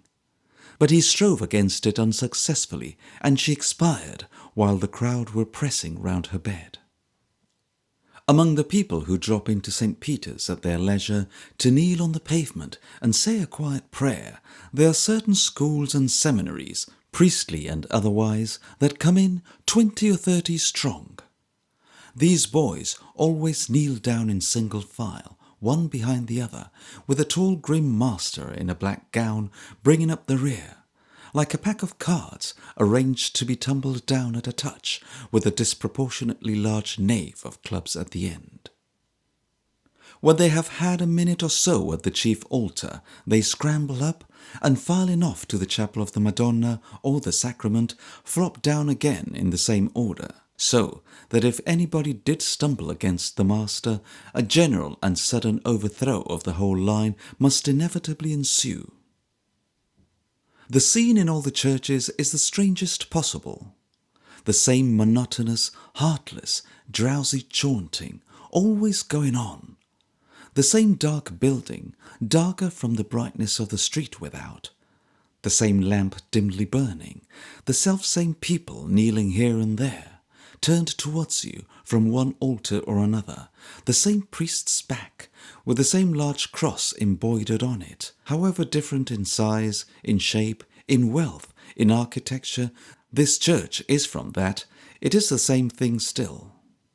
There are the same dirty beggars stopping in the muttered prayers to beg, the same miserable cripples exhibiting their deformity at the doors, the same blind men rattling little pots like kitchen pepper casters, their depositories for alms. The same preposterous crowns of silver stuck upon the painted heads of single saints and virgins in crowded pictures, so that a little figure on a mountain has a head dress bigger than the temple in the foreground or at adjacent miles of landscape. The same favourite shrine of figure smothered with little silver hearts and crosses and the like, the staple trade and show of all the jewellers.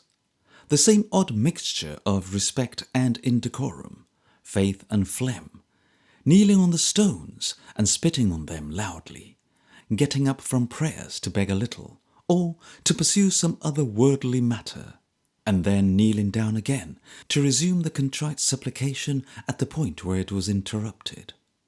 In one church, a kneeling lady got up from her prayer for a moment to offer us her card as a teacher of music. And in another, a sedate gentleman with a very thick walking staff arose from his devotions to belabour his dog, who was growling at another dog, and whose yelps and howls resounded through the church, as his master quietly relapsed into his former train of meditation, keeping his eye upon the dog at the same time nevertheless. Above all, there is always a receptacle for the contribution of the faithful, in some form or other. Sometimes it is a money box set up between the worshipper and the wooden life-size figure of the Redeemer. Sometimes it is a little chest for the maintenance of the Virgin. Sometimes an appeal on behalf of a popular bambino. Sometimes a bag at the end of a long stick, thrust among the people here and there, and vigilantly jingled by an active sacristan. But there it always is, and very often in many shapes in the same church, and doing pretty well in all. Nor is it wanton in the open air, the streets and roads, for often as you are walking along, thinking about anything rather than a tin canister, that object pounces out upon you from a little house by the wayside, and on its top is painted, "For the souls in purgatory," an appeal which the bearer repeats a great many times as he rattles it before you, much as Punch rattles the cracked bell which his sanguine disposition makes an organ of. And this reminds me that some Roman altars of peculiar sanctity bear the inscription, "Every Mass performed at this altar frees a soul from purgatory." I have never been able to find out the charge for one of these services, but they should need be expensive. There are several crosses in Rome too, the kissing of which confers indulgences for varying terms. That, in the centre of the Colosseum, is worth 100 days, and people may be seen kissing it from morning to night. It is curious that some of these crosses seem to acquire an arbitrary popularity. This very one among them. In another part of the Colosseum there is a cross upon a marble slab with the inscription, "Who kisses this cross shall be entitled to 240 days' indulgence." But I saw no one person kiss it, though day after day I sat in the arena and saw scores upon scores of peasants pass it on their way to kiss the other. To single out details from the great dream of Roman churches would be the wildest occupation in the world. But St. Stefano Rotondo, a damp, mildewed vault of an old church in the outskirts of Rome, will always struggle uppermost in my mind by reason of the hideous paintings with which its walls are covered. These represent the martyrdoms of saints and early Christians, and such a panorama of horror and butchery no man could imagine in his sleep, though he were to eat a whole pig raw for supper. Grey-bearded men being boiled, fried, grilled, crimped, singed, eaten by wild beasts, worried by dogs, buried alive, torn asunder by horses, chopped up small with hatchets. Women having their breasts torn with iron pincers, their tongues cut out, their ears screwed off, their jaws broken, their bodies stretched upon the rack, or skinned upon the stake, or crackled up and melted in the fire. These are among the mildest subjects. So insisted on and laboured at besides, that every sufferer gives you the same occasion for wonder as poor old Duncan awoke in Lady Macbeth, when she marvelled at his having so much blood in him. There is an upper chamber in the Mamertine prisons over what is said to have been, and very possibly may have been, the dungeon of St. Peter. This chamber is now fitted up as an oratory dedicated to that saint, and it lives as a distinct and separate place in my recollection too. It is very small and low-roofed, and the dread and gloom of the ponderous, obdurate old prison are on it, as if they had come up in a dark mist through the floor. Hanging on the walls, among the clustered votive offerings, are objects at once strangely in keeping and strangely at variance with the place.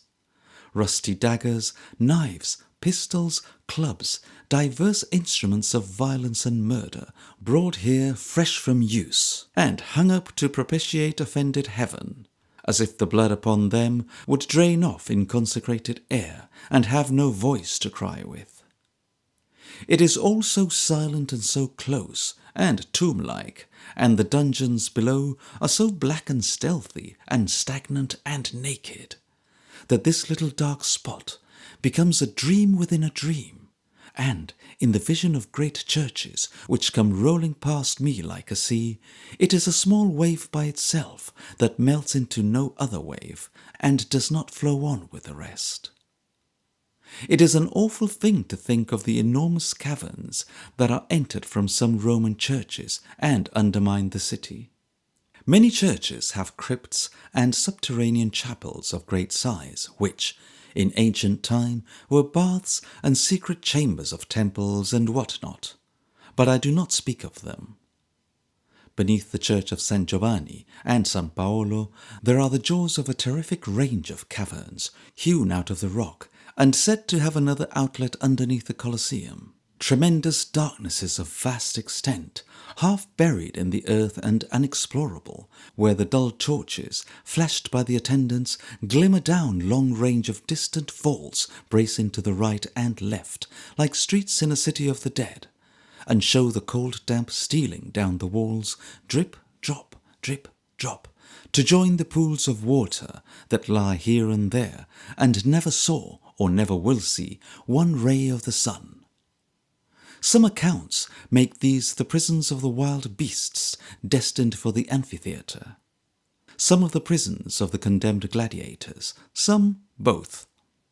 But the legend most appalling to this fancy is, that in the upper range, for there are 2 stories of these caves, the early Christians destined to be eaten at the Colosseum shows heard the wild beasts, hungry for them, roaring down below, until, upon the night and solitude of their captivity, there burst the sudden noon and life of the vast theatre, crowded to the parapet, and of these their dreaded neighbours bounding in. Below the church of San Sebastiano, 2 miles beyond the gate of San Sebastiano on the Appian Way, is the entrance to the Catacombs of Rome, quarries in the old time, but afterwards the hiding places of the Christians. These ghastly passages have been explored for 20 miles, and form a chain of labyrinths 60 miles in circumference.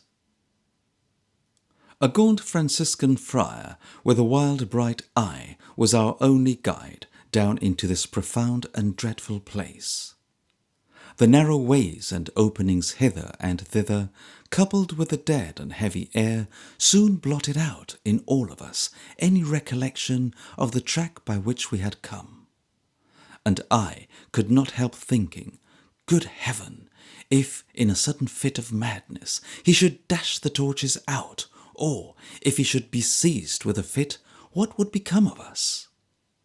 On we wandered among martyrs' graves, passing great subterranean vaulted roads, diverging in all directions, and choked up with heaps of stones, that thieves and murderers may not take refuge there, and form a population under Rome even worse than that which lives between it and the sun.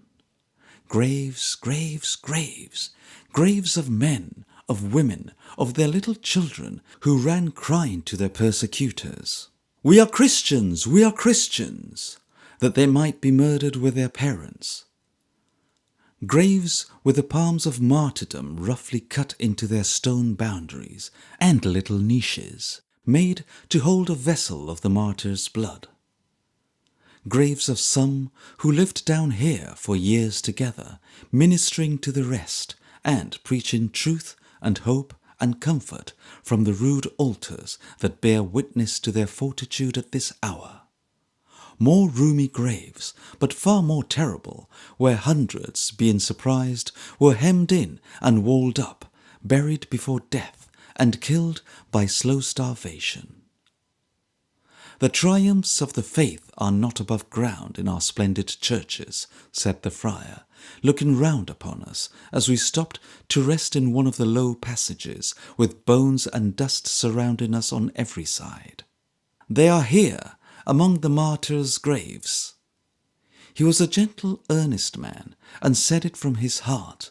But when I thought how Christian men have dealt with one another, how, perverting our most merciful religion, they have hunted down and tortured, burnt and beheaded, strangled, slaughtered, and oppressed each other, I picture to myself an agony surpassing any that this dust has suffered, with the breath of life yet lingering in it, and how these great and constant hearts would have been shaken, how they would have quailed and drooped, if a foreknowledge of the deeds that professing Christians would commit to the great name for which they died could have rent them with its own unutterable anguish on the cruel wheel and bitter cross, and in the fearful fire. Such are the spots and patches in my dream of churches that remain apart and keep their separate identity.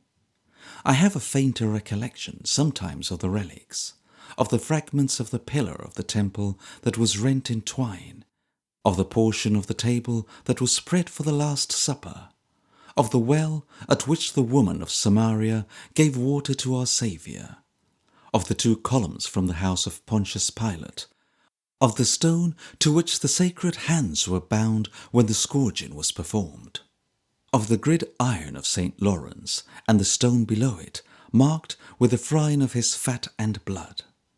These set a shadowy mark on some cathedrals, as an old story or a fable might, and stop them for an instant as they flit before me. The rest is a vast wilderness of consecrated buildings of all shapes and fancies, blending one with another, of battered pillars of old pagan temples dug up from the ground and forced, like giant captives, to support the roofs of Christian churches, of pictures bad and wonderful, and impious and ridiculous, of kneeling people curling incense, tinkling bells, and sometimes, but not often, of a swelling organ, of Madonna with their breasts stuck full of swords, arranged in a half-circle like a modern fan, of actual skeletons of dead saints, hideously attired in gaudy satins, silks, and velvets trimmed with gold, their withered crusts of skull adorned with precious jewels, or with chaplets of crushed flowers. Sometimes of people gathered round the pulpit, and a monk within it stretching out the crucifix and preaching fiercely, the sun just streaming down through some high window on the sailcloth stretched above him and across the church, to keep his high-pitched voice from being lost among the echoes of the roof. Then my tired memory comes out upon a flight of steps, where knots of people are asleep or basking in the light, and strolls away among the rags and smells and palaces and hovels of an old Italian street. On one Saturday morning, the 8th of March, a man was beheaded here. 9 or 10 months before, he had waylaid a Bavarian countess travelling as a pilgrim to Rome, alone and on foot, of course, and performing, it is said, the act of piety for the 4th time. He saw her change a piece of gold at Viterbo, where he lived, followed her, bore her company on her journey for some 40 miles or more, on the treacherous pretext of protecting her, attacked her in the fulfilment of his unrelented purpose on the Campagna, within a very short distance of Rome, near to what is called, but what is not, the tomb of Nero, robbed her, and beat her to death with her own pilgrim's staff. He was newly married, and gave some of her apparel to his wife, saying that he had bought it at a fair. She, however, who had seen the pilgrim countess passing through their town, recognized some trifle as having belonged to her. Her husband then told her what he had done. She, in confession, told a priest, and the man was taken within 4 days after the commission of the murder. There are no fixed times for the administration of justice or its execution in this unaccountable country, and he had been in prison ever since. On the Friday, as he was dining with the other prisoners, they came and told him he was to be beheaded next morning, and took him away. It is very unusual to execute in Lent, but his crime being a very bad one, it was deemed advisable to make an example of him at that time, when great numbers of pilgrims were coming towards Rome from all parts for the Holy Week. I heard of this on the Friday evening, and saw the bills up at the churches, calling on the people to pray for the criminal's soul. So I determined to go and see him executed. The beheading was appointed for 14:30 Roman time, or 9:15 in the forenoon. I had 2 friends with me, and, as we did not know but that the crowd might be very great, we were on the spot by 7:30. The place of execution was near the church of San Giovanni de Collato, a doubtful complement to St. John the Baptist, in one of the impassable back streets without any footway, of which a great part of Rome is composed. A street of rotten houses, which do not seem to belong to anybody, and do not seem to have ever been inhabited, and certainly were never built on any plan for any particular purpose, and have no window sashes, and are a little like deserted breweries, and might be warehouses but for having nothing in them. Opposite to one of these, a white house, the scaffold was built. An untidy, unpainted, uncouth, crazy-looking thing, of course. Some 7 feet high, perhaps, with a tall, gallows-shaped frame rising above it, in which was the knife, charged with a ponderous mass of iron, all ready to descend, and glittering brightly in the morning sun whenever it looked out now and then from behind a cloud. There were not many people lingering about, and these were kept at a considerable distance from the scaffold by parties of the Pope's dragoons. 200 or 300 foot soldiers were under arms, standing at ease in clusters here and there, and the officers were walking up and down in 2s and 3s, chatting together and smoking cigars. At the end of the street was an open space where there would be a dust heap and piles of broken crockery and mounds of vegetable refuse, but for such things being thrown anywhere and everywhere in Rome, and favouring no particular sort of locality. We got into a kind of wash-house belonging to a dwelling-house on this spot, and standing there in an old cart, and on a heap of cart wheels piled against the wall, looked through a large grated window at the scaffold and straight down the street beyond it, until, in consequence of its turning off abruptly to the left, our perspective was brought to a sudden termination, and had a corpulent officer in a cocked hat for its crowning feature. 9 o'clock struck, and 10 o'clock struck, and nothing happened. All the bells of all the churches rang as usual. A little parliament of dogs assembled in the open space and chased each other in and out among the soldiers. Fierce-looking Romans of the lowest class, in blue cloaks, russet cloaks, and rags uncloaked, came and went and talked together. Women and children fluttered on the skirts of the scanty crowd. One large muddy spot was left quite bare, like a bald place on a man's head. A cigar merchant, with an earthen pot of charcoal ashes in one hand, went up and down crying his wares. A pastry merchant divided his attention between the scaffold and his customers. Boys tried to climb up walls and tumbled down again. Priests and monks elbowed a passage for themselves among the people and stood on tiptoe for a sight of the knife, then went away. Artists in inconceivable hats of the Middle Ages and beards, thank heaven, of no age at all, flashed picturesque scowls about them from their stations in the throng. One gentleman, connected with the fine arts, I presume, went up and down in a pair of Hessian boots, with a red beard hanging down on his breast, and his long and bright red hair plaited in two tails, one on either side of his head, which fell over his shoulders in front of him, very nearly to his waist, and were carefully entwined and braided. 11 o'clock struck, and still nothing happened. A rumour got about among the crowd that the criminal would not confess, in which case the priests would keep in until the Ave Maria sunset. For it is their merciful custom never finally to turn the crucifix away from a man at that pass, as one refusing to be shriven, and consequently a sinner abandoned of the Saviour until then. People began to drop off. The officers shrugged their shoulders and looked doubtful. The dragoons, who came riding up below our window every now and then to order an unlucky hackney coach or cart away as soon as it had comfortably established itself and was covered with exulting people, but never before, became imperious and quick-tempered. The bald place hadn't a straggling hair upon it, and the corpulent officer, crowning the perspective, took a world of snuff. Suddenly there was a noise of trumpets. "Attention!" was among the foot soldiers instantly. They were marched up the scaffold and formed round it. The dragoons galloped to their nearer stations too. The guillotine became the centre of a wood of bristling bayonets and shining sabres. The people closed round nearer on the flank of the soldiery. A long straggling stream of men and boys who had accompanied the procession from the prison came pouring into the open space.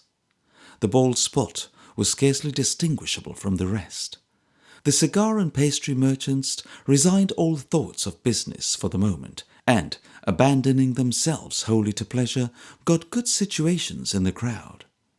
The perspective ended now in a troop of dragoons, and the corpulent officer, sword in hand, looked hard at the church close to him, which he could see, but we, the crowd, could not. After a short delay, some monks were seen approaching to the scaffold from this church, and above their heads, coming on slowly and gloomily, the effigy of Christ upon the cross, canopied with black. This was carried round the foot of the scaffold to the front, and turned towards the criminal, that he might see it to the last. It was hardly in its place when he appeared on the platform, barefooted, his hands bound, and with the collar and neck of his shirt cut away almost to the shoulder. A young man, 26, vigorously made and well-shaped. Face pale, small dark moustache, and dark brown hair.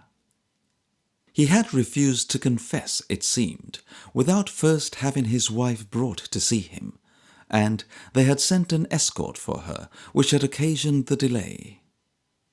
He immediately kneeled down below the knife. His neck, fitting into a hole made for the purpose in a cross plank, was shut down by another plank above, exactly like the pillory. Immediately below him was a leathern bag, and into it his head rolled instantly. The executioner was holding it by the hair and walking with it round the scaffold, showing it to the people, before one quite knew that the knife had fallen heavily and with a rattling sound. When it had travelled round the four sides of the scaffold, it was set upon a pole in front, a little patch of black and white for the long street to stare at and the flies to settle on. The eyes were turned upwards, as if he had avoided the sight of the leathern bag and looked to the crucifix. Every tinge and hue of life had left it in that instant. It was dull, cold, livid, wax. The body also. There was a great deal of blood. When we left the window and went close up to the scaffold, it was very dirty. One of the two men who were throwing water over it, turning to help the other lift the body into a shell, picked his way as through mire. A strange appearance was the apparent annihilation of the neck. The head was taken off so close that it seemed as if the knife had narrowly escaped crushing the jaw or shaving off the ear, and the body looked as if there were nothing left above the shoulder. Nobody cared or was at all affected. There was no manifestation of disgust or pity or indignation or sorrow. My empty pockets were tried several times in the crowd immediately below the scaffold as the corpse was being put into its coffin. It was an ugly, filthy, careless, sickening spectacle, meaning nothing but butchery beyond the momentary interest to the one wretched actor. Yes, such a sight has one meaning and one warning. Let me not forget it. The speculators in the lottery station themselves at favourable points for counting the gouts of blood that spit out here or there and by that number. It is pretty sure to have a run upon it. The body was carted away in due time, the knife cleansed, the scaffold taken down, and all the hideous apparatus removed. The executioner, an outlaw ex officio, what a satire on the punishment, who dare not, for his life, cross the bridge of St. Angelo but to do his work, retreated to his lair, and the show was over. At the head of the collections in the palaces of Rome, the Vatican, of course, with its treasures of art, its enormous galleries and staircases and suites upon suites of immense chambers, rank highest and stands foremost. Many most noble statues and wonderful pictures are there. Nor is it heresy to say that there is a considerable amount of rubbish there too.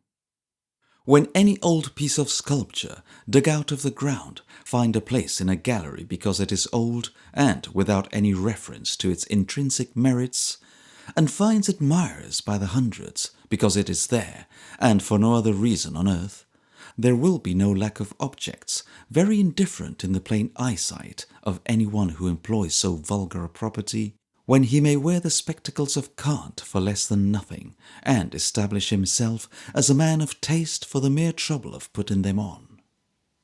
I unreservedly confess for myself that I cannot leave my natural perception of what is natural and true at a palace door in Italy or elsewhere, as I shall leave my shoes if I were travelling in the East.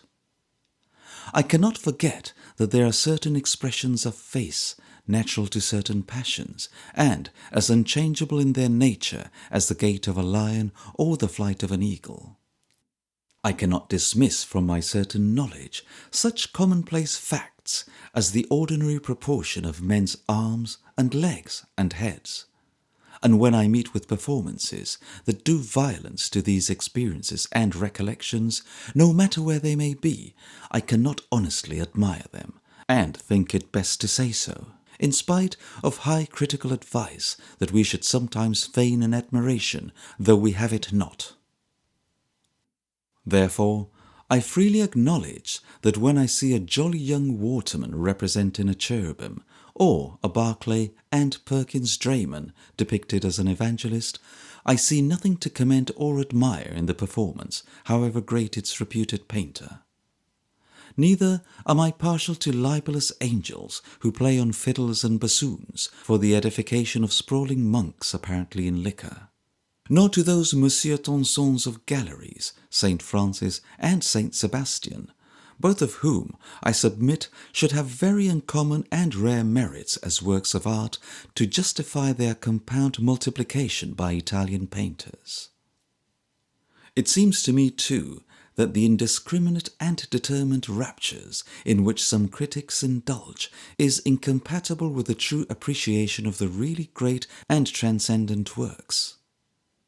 I cannot imagine, for example, how the resolute champion of undeserving pictures can soar to an amazing beauty of Titian's great picture of the Assumption of the Virgin at Venice, or how the man who is truly affected by the sublimity of that exquisite production, or who is truly sensible to the beauty of Tintoretto's great picture of the Assembly of the Blessed in the same place, can discern in Michelangelo's Last Judgment in the Sistine Chapel any general idea or one pervading thought in harmony with the stupendous subject. He who will contemplate Raphael's masterpiece, the Transfiguration, and will go away into another chamber of that same Vatican, and contemplate another design of Raphael, representing, in incredible caricature, the miraculous stopping of a great fire by Leo IV, and who will say that he admires them both as work of extraordinary genius, must, as I think, be wanting in his powers of perception in one of the two instances, and probably in the high and lofty one. It is easy to suggest a doubt, but I have great doubt whether, sometimes, the rules of art are not too strictly observed, and whether it is quite well or agreeable that we should know beforehand where this figure will be turning round, and where that figure will be lying down, and where there will be drapery in folds, and so forth. When I observe heads inferior to the subject in pictures of merit in Italian galleries, I do not attach that reproach to the painter, for I have a suspicion that these great men, who were, of necessity, very much in the hands of monks and priests, painted monks and priests a great deal too often. I frequently see, in pictures of real power, heads quite below the story of the painter, and I invariably observe that those heads are of the convent stamp, and have their counterparts among the convent inmates of this hour. So, I have settled with myself that, in such cases, the lameness was not with the painter, but with the vanity and ignorance of certain of his employers, who would be apostles on canvas at all events. The exquisite grace and beauty of Canova's statues, the wonderful gravity and repose of many of the ancient works in sculpture, both in the Capitol and the Vatican, and the strength and fire of many others, are, in their different ways, beyond all reach of words. They are especially impressive and delightful after the works of Bernini and his disciples, in which the churches of Rome, from St. Peter's downward, abound, and which are, I verily believe, the most detestable class of production in the wide world. I would infinitely rather, as mere works of art, look upon the three deities of the past, the present, and the future in the Chinese collection, than upon the best of these breezy maniacs, whose every fold of drapery is blown inside out, whose smallest vein or artery is as big as an ordinary forefinger, whose hair is like a nest of lively snakes, and whose attitudes put all other extravagance to shame. Insomuch that I do honestly believe there can be no place in the world where such intolerable abortions, begotten of the sculptor's chisel, are to be found in such profusion as in Rome. There is a fine collection of Egyptian antiquities in the Vatican, and the ceiling of the rooms in which they are arranged are painted to represent a starlight sky in the desert. It may seem an odd idea, but it is very effective. The grim, half-human monsters from the temples look more grim and monstrous underneath the deep dark blue. It sheds a strange uncertain gloomy air on everything, a mystery adapted to the objects, and you leave them as you find them, shrouded in a solemn night. In the private palaces, pictures are seen to the best advantage. There are seldom so many in one place that the attention need become distracted or the eye confused. You see them very leisurely and are rarely interrupted by a crowd of people. There are portraits innumerable by Titian and Rembrandt and Van Dyck, heads by Guido and Domenichino and Carlo Dolci, various subjects by Correggio and Murillo and Raphael and Salvador Rosa and Spagnoletto, many of which would be difficult indeed to praise too highly or to praise enough. Such is their tenderness and grace, their noble elevation, purity and beauty. The portrait of Beatrice de Sensi in the Palazzo Berberini is a picture almost impossible to be forgotten. Through the transcendent sweetness and beauty of the face, there is something shining out that haunts me. I see it now, as I see this paper or my pen. The head is loosely draped in white, the light hair falling down below the linen folds. She has turned suddenly towards you, and there is an expression in the eyes, although they are very tender and gentle, as if the wildness of a momentary terror or distraction has been struggled with and overcome that instant, and nothing but a celestial hope and a beautiful sorrow and a desolate earthly helplessness remained. Some stories say that Guido painted it the night before her execution. Some other stories that he painted it from memory after having seen her on her way to the scaffold. I am willing to believe that, as you see her on his canvas, so she turned towards him in the crowd from the first sight of the axe, and stamped upon his mind a look which he has stamped upon mine, as though I had stood beside him in the concourse. The guilty palace of the Cenci, blighting a whole quarter of the town as it stands withering away by grains, had that face, to my fancy, in its dismal porch, and at its black, blind windows, and flitting up and down its dreary stairs, and growing out of the darkness of the ghostly galleries. The history is written in the painting, written in the dying girl's face by nature's own hand.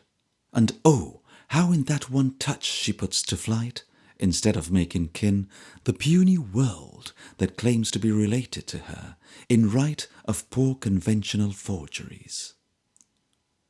I saw in the Palazzo Spada the statue of Pompey, the statue at whose base Caesar fell. A stern, tremendous figure. I imagined one of greater finish, of the last refinement, full of delicate touches, losing its distinctness in the giddy eyes of one whose blood was ebbing before it, and settling into some such rigid majesty as this, as death came creeping over the upturned face. The excursions in the neighbourhood of Rome are charming, and would be full of interest were it only for the changing views they afford of the wild Campagna. But every inch of ground, in every direction, is rich in associations and in natural beauties. There is Albano, with its lovely lake and wooded shores, and with its wine that certainly has not improved since the day of Horace, and in these times hardly justifies his panegyric. There is squalid Tivoli, with the river Anio diverted from its course and plunging down headlong some 80 feet in search of it, with its picturesque temple of the Sibyl perched high on a crag, its minor waterfalls glancing and sparkling in the sun, and one good cavern yawning darkly where the river takes a fearful plunge and shoots on low down under beetling rocks. There too is the Villa d'Este, deserted and decaying among groves of melancholy pine and cypress trees, where it seems to lie in state. Then there is Frascati, and on the steep above it the ruins of Tusculum, where Cicero lived and wrote and adorned his favourite house. Some fragments of it may yet be seen there, and where Cato was born. We saw its ruined amphitheatre on a grey, dull day, when a shrill March wind was blowing, and when the scattered stones of the old city lay strewn about the lonely eminence, as desolate and dead as the ashes of a long extinguished fire. One day we walked out, a little party of 3, to Albano, 14 miles distant, possessed by a great desire to go there by the ancient Appian way, long since ruined and overgrown. We started at 7:30 in the morning, and within an hour or so were out upon the open Campagna. For 12 miles we went climbing on over an unbroken succession of mounds and heaps and hills of ruin. Tombs and temples, overthrown and prostrate, small fragments of columns, friezes, pediments, great blocks of granite and marble, mouldering arches, grass-grown and decayed, ruin enough to build a spacious city from, lay strewn about us. Sometimes loose walls built up from these fragments by the shepherds came across our path. Sometimes a ditch between 2 mounds of broken stones obstructed our progress. Sometimes the fragments themselves, rolling from beneath our feet, made it a toilsome matter to advance, but it was always ruin. Now we tracked a piece of the old road above the ground, now traced it underneath a grassy covering, as if that were its grave, but all the way was ruin. In the distance, ruined aqueducts went stalking on their giant course along the plain, and every breath of wind that swept towards us stirred up early flowers and grasses, springing up spontaneously on miles of ruin. The unseen larks above us, who alone disturbed the awful silence, had their nests in ruin. And the fierce herdsmen, clad in sheepskins, who now and then scowled out upon us from their sleeping nooks, were housed in ruin. The aspect of the desolate Campagna in one direction, where it was most level, reminded me of an American prairie. But what is the solitude of a region where men have never dwelt, to that of a desert, where a mighty race have left their footprint in the earth from which they have vanished, where the resting places of their dead have fallen like their dead, and the broken hourglass of time is but a heap of idle dust? Returning by the road at sunset, and looking from the distance on the course we had taken in the morning, I almost felt, as I had felt when I first saw it at that hour, as if the sun would never rise again, but looked its last that night upon a ruined world. To come again on Rome by moonlight after such an expedition is a fitting close to such a day. The narrow streets, devoid of footways and choked in every obscure corner by heaps of dunghill rubbish, contrast so strongly in their cramped dimensions and their filth and darkness with the broad square before some haughty church, in the centre of which a hieroglyphic-covered obelisk, brought from Egypt in the days of the emperors, looked strangely on the foreign scene about it. Or perhaps an ancient pillar, with its honoured statue overthrown, supports a Christian saint, Marcus Aurelius giving place to Paul, and Trajan to St. Peter. Then there are the ponderous buildings reared from the spoliation of the Colosseum, shutting out the moon-like mountains, while here and there are broken arches and rent walls, through which it gushes freely as the life comes pouring from a wound. The little town of miserable houses, walled and shut in by barred gates, is the quarter where the Jews are locked up nightly, when the clock strikes 8, a miserable place, densely populated and reeking with bad odours, but where the people are industrious and money-getting. In the daytime, as you make your way along the narrow streets, you see them all at work, upon the pavement, oftener than in their dark and frowsy shops, furbishing old clothes and driving bargains. Crossing from these patches of thick darkness out into the moon once more, the fountain of Trevi, welling from 100 jets and rolling over mimic rocks, is silvery to the eye and ear. In the narrow little throat of street, beyond a booth, dressed out with flaring lamps and boughs of trees, attract a group of sulky Romans round its smoky coppers of hot broth and cauliflower stew, its trays of fried fish and its flasks of wine. As you rattle round the sharply twisting corner, a lumbering sound is heard. The coachman stops abruptly and uncovers as a van comes slowly by, preceded by a man who bears a large cross, by a torch-bearer and a priest, the latter chaunting as he goes. It is the dead cart with the bodies of the poor on their way to burial in the sacred fields outside the walls, where they will be thrown into a pit that will be covered with a stone tonight and sealed up for a year.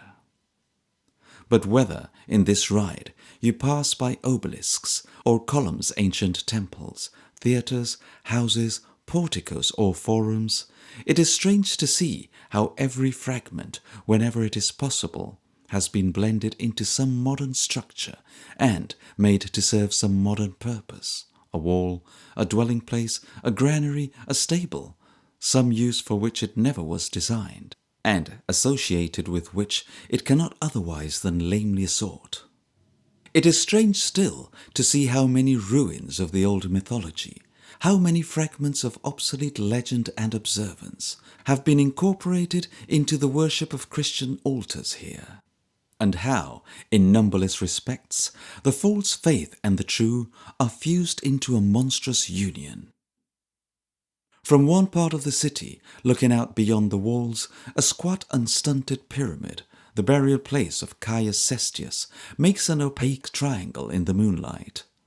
But to an English traveller it serves to mark the grave of Shelley too, whose ashes lie beneath a little garden near it. Nearer still, almost within its shadow, lie the bones of Keats, whose name is writ in water, that shines brightly in the landscape of a calm Italian night. The Holy Week in Rome is supposed to offer great attractions to all visitors, but, saving for the sights of Easter Sunday, I would counsel those who go to Rome for its own interest to avoid it all that time. The ceremonies, in general, are of the most tedious and wearisome kind, the heat and crowd at every one of them painfully oppressive, the noise, hubbub, and confusion quite distracting. We abandoned the pursuit of these shows very early in the proceedings, and betook ourselves to the ruins again. But we plunged into the crowd for a share of the best of the sights, and what we saw I will describe to you. At the Sistine Chapel on the Wednesday we saw very little, for by the time we reached it, though we were early, the besieging crowd had filled it to the door and overflowed into the adjoining hall, where they were struggling and squeezing and mutually expostulating and making great rushes every time a lady was brought out faint, as if at least 50 people could be accommodated in her vacant standing room. Hanging in the doorway of the chapel was a heavy curtain, and this curtain, some 20 people nearest to it, in their anxiety to hear the chaunting of the Miserere, were continually plucking at in opposition to each other, that it might not fall down and stifle the sound of the voices. The consequence was that it occasioned the most extraordinary confusion, and seemed to wind itself about the unwary like a serpent. Now a lady was wrapped up in it, and couldn't be unwound.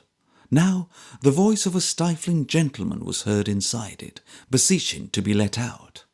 Now 2 muffled arms, no man can say of which sex, struggled in it as in a sack. Now it was carried by a rush bodily overhead into the chapel like an awning. Now it came out the other way and blinded one of the Pope's Swiss guard who had arrived at that moment to set things to rights. Being seated at a little distance among 2 or 3 of the Pope's gentlemen, who were very wary in counting the minutes, as perhaps His Holiness was too, we had better opportunities of observing this eccentric entertainment than of hearing the Miserere. Sometimes there was a swell of mournful voices that sounded very pathetic and sad, and died away into a lone strain again, but that was all we heard. At another time there was the exhibition of relics in St. Peter's, which took place at between 6 and 7 o'clock in the evening, and was striking from the cathedral being dark and gloomy, and having a great many people in it. The place into which the relics were brought one by a party of 3 priests was a high balcony near the chief altar. This was the only lighted part of the church. There are always 112 lamps burning near the altar, and there were 2 tall tapers besides near the black statue of St. Peter, but these were nothing in such an immense edifice. The gloom and the general upturning of faces to the balcony and the prostration of true believers on the pavement as shining objects, like pictures or looking-glasses, were brought out and shown, had something effective in it, despite the very preposterous manner in which they were held up for the general edification, and the great elevation at which they were displayed, which one would think rather calculated to diminish the comfort derivable from a full conviction of their being genuine. On the Thursday, we went to see the Pope convey the sacrament from the Sistine Chapel to deposit it in the Cappella Paolina, another chapel in the Vatican, a ceremony emblematical of the entombment of the Saviour before his resurrection. We waited in a great gallery with a great crowd of people, 3/4 of them being English, for an hour or so, while they were chaunting the Miserere in the Sistine Chapel again. Both chapels opened out of the gallery, and the general attention was concentrated on the occasional opening and shutting of the door of the one for which the Pope was ultimately bound. None of these openings disclosed anything more tremendous than a man on a ladder, lighting a great quantity of candles. But at each and every opening there was a terrific rush made at this ladder and this man, something like, I should think, a charge of the heavy British cavalry at Waterloo. The man was never brought down, however, nor the ladder, for it performed the strangest antics in the world among the crowd, where it was carried by the man when the candles were all lighted, and finally it was struck up against the gallery wall in a very disorderly manner just before the opening of the other chapel, and the commencement of a new chaunt announced the approach of His Holiness. At this crisis, the soldiers of the guard, who had been poking the crowd into all sorts of shapes, formed down the gallery, and the procession came up between the 2 lines they made. There were a few choristers, and then a great many priests, walking 2 and 2, and carrying, the good-looking priests at least, their lighted tapers, so as to throw the light with a good effect upon their faces, for the room was darkened. Those who were not handsome, or who had not long beards, carried their tapers anyhow, and abandoned themselves to spiritual contemplation.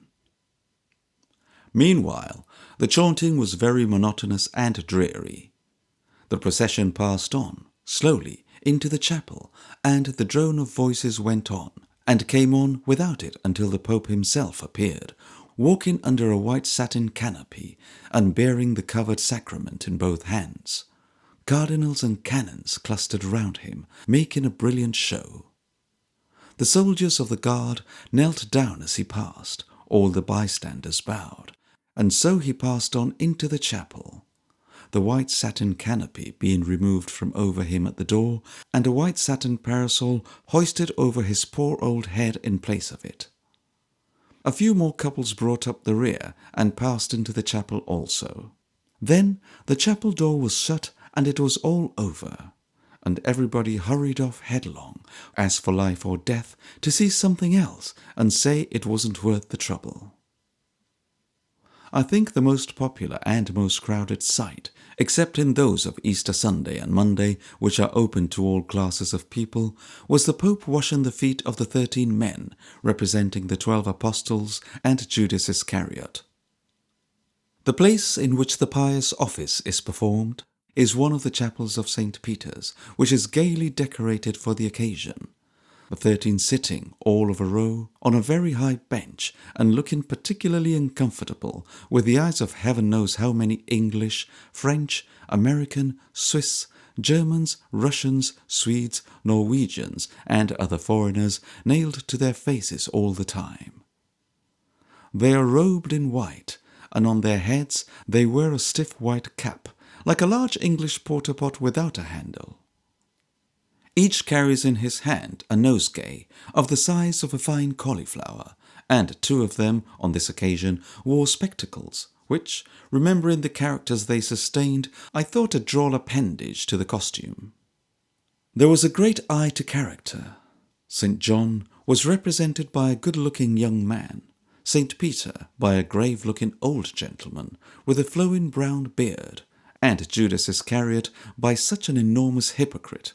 I could not make out, though, whether the expression of his face was real or assumed, that if he had acted the part to the death and had gone away and hanged himself, he would have left nothing to be desired.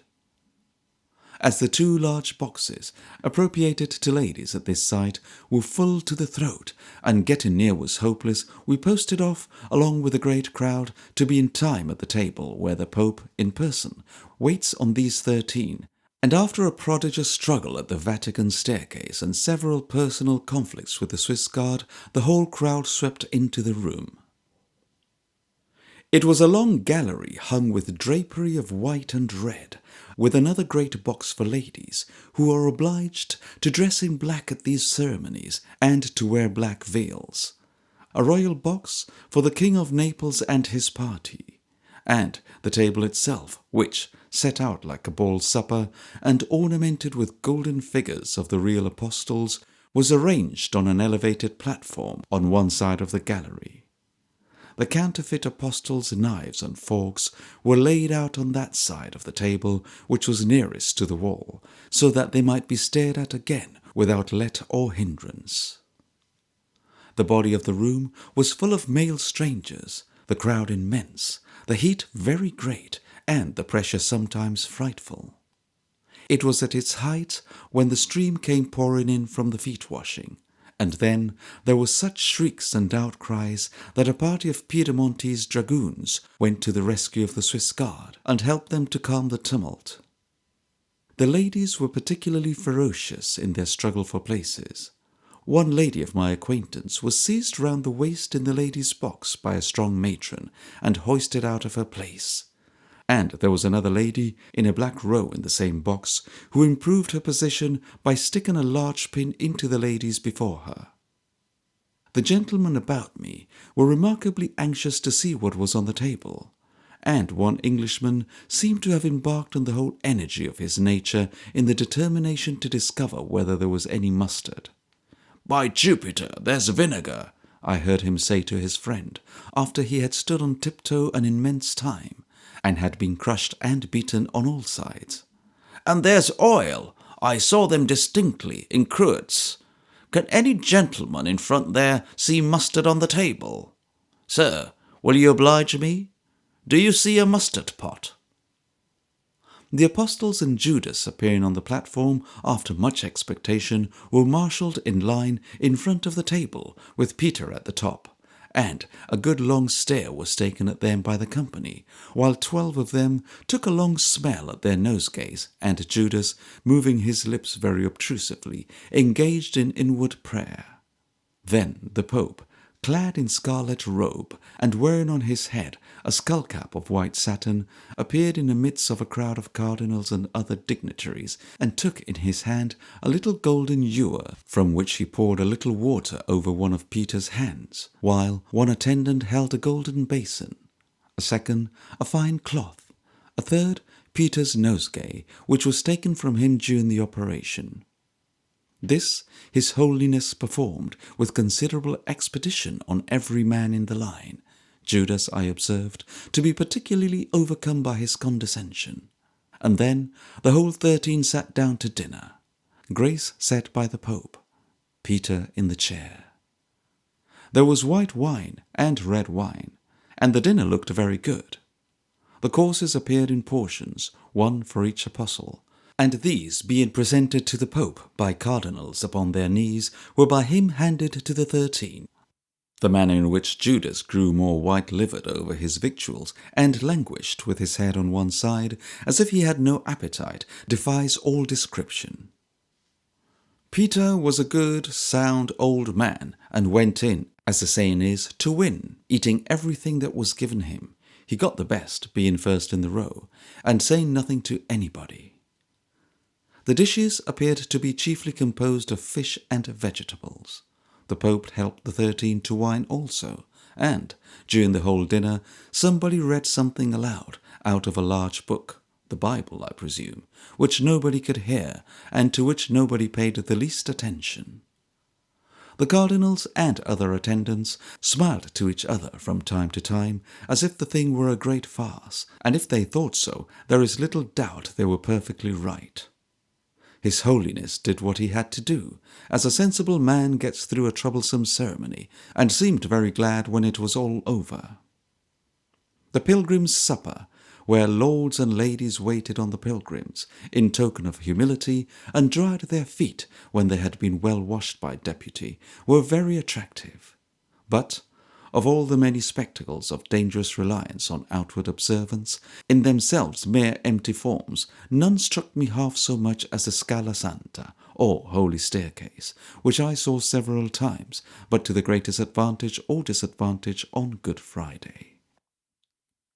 This holy staircase is composed of 28 steps, said to have belonged to Pontius Pilate's house, and to be the identical stairs on which our Saviour trod in coming down from the judgment seat. Pilgrims ascend it only on their knees. It is steep, and at the summit is a chapel reported to be full of relics, into which they peep through some iron bars, and then come down again by one of 2 side staircases, which are not sacred and may be walked on. On Good Friday there were, on a moderate computation, 100 people slowly shuffling up these stairs on their knees at one time, while others who were going up or had come down, a few who had done both, and were going up again for the second time, stood loitering in the porch below, where an old gentleman in a sort of watch-box rattled a tin canister with a slit in the top incessantly to remind them that he took the money. The majority were country people, male and female. There were 4 or 5 Jesuit priests, however, and some half-dozen well-dressed women. A whole school of boys, 20 at least, were about halfway up, evidently enjoying it very much. They were all wedged together pretty closely, but the rest of the company gave the boys as wide a berth as possible, in consequence of their betraying some recklessness in the management of their boots. I never in my life saw anything at once so ridiculous and so unpleasant as this sight. Ridiculous in the absurd incidents inseparable from it, and unpleasant in its senseless and unmeaning degradation. There are 2 steps to begin with, and then a rather broad landing. The more rigid climbers went along this landing on their knees, as well as up the stairs, and the figures they cut, in their shuffling progress over the level surface, no description can paint. Then, to see them watch their opportunity from the porch and cut in where there was a place next to the wall. And to see one man with an umbrella, brought on purpose, for it was a fine day, hoisting himself unlawfully from stair to stair. And to observe a demure lady of 55 or so, looking back every now and then to assure herself that her legs were properly disposed. There were such odd differences in the speed of different people too. Some got on as if they were doing a match against time. Others stopped to say a prayer on every step. This man touched every stair with his forehead and kissed it. That man scratched his head all the way. The boys got on brilliantly, and were up and down again before the old lady had accomplished her 6 stairs. But most of the penitents came down very sprightly and fresh, as having done a real good substantial deed, which it would take a good deal of sin to counterbalance. And the old gentleman in the watch-box was down upon them with his canister while they were in this humour, I promise you.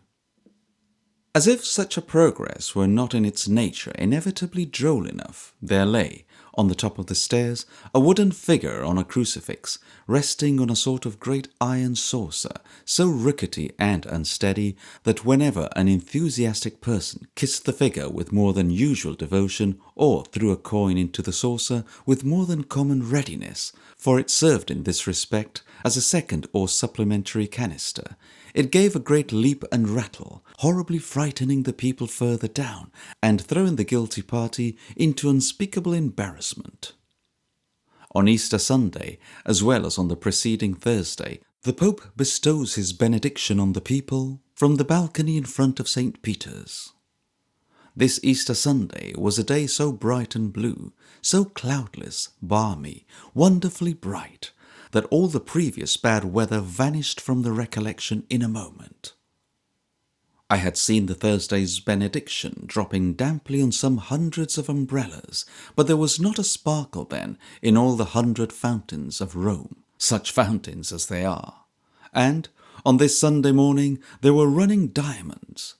The miles of miserable streets through which we drove, compelled to a certain course by the Pope's dragoons, the Roman police on such occasions, were so full of colour that nothing in them was capable of wearing a faded aspect. The common people came out in their gayest dresses, the richer people in their smartest vehicles, cardinals rattled to the church of the poor fishermen in their state carriages. Shabby magnificence flaunted its threadbare liveries and tarnished cocked hats in the sun, and every coach in Rome was put in requisition for the great piazza of St. Peter's. 150,000 people were there at least, yet there was ample room. How many carriages were there, I don't know. Yet there was room for them too, and to spare. The great steps of the church were densely crowded. There were many of the contadini from Albano who delight in red, in that part of the square, and the mingling of bright colours in the crowd was beautiful. Below the steps the troops were arranged. In the magnificent proportions of the place they looked like a bed of flowers. Sulky Romans, lively peasants from the neighbouring country, groups of pilgrims from distant part of Italy, sight-seeing foreigners of all nations, made a murmur in the clear air, like so many insects, and high above them all, plashing and bubbling and making rainbow colours in the light, the two delicious fountains welled and tumbled bountifully. A kind of bright carpet was hung over the front of the balcony, and the sides of the great window were bedecked with crimson drapery. An awning was stretched too over the top, to screen the old man from the hot rays of the sun. As noon approached, all eyes were turned up to this window. In due time the chair was seen approaching to the front, with a gigantic fan of peacock's feathers close behind. The door within it, for the balcony is very high, then rose up and stretched out its tiny arms, while all the male spectators in the square uncovered, and some, but not by any means the greater part, kneeled down. The guns upon the ramparts of the castle of St. Angelo proclaimed, next moment, that the benediction was given. Drums beat, trumpets sounded, arms clashed, and the great mass below, suddenly breaking into smaller heaps and scattering here and there in rills, was stirred like party-coloured sand. What a bright noon it was as we rode away. The Tiber was no longer yellow but blue. There was a blush on the old bridges that made them fresh and hale again. The Pantheon, with its majestic front, all seamed and furrowed like an old face, had summer light upon its battered walls.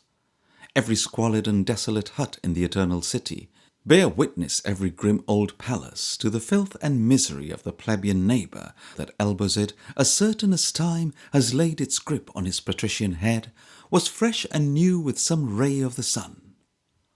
The very prison in the crowded street, a whirl of carriages and people, had some stray sense of the day, dropping through its chinks and crevices, and dismal prisoners, who could not wind their faces round the barricading of the blocked-up windows, stretched out their hands, and clinging to the rusty bars, turned them towards the overflowing street, as if it were a cheerful fire, and could be shared in that way.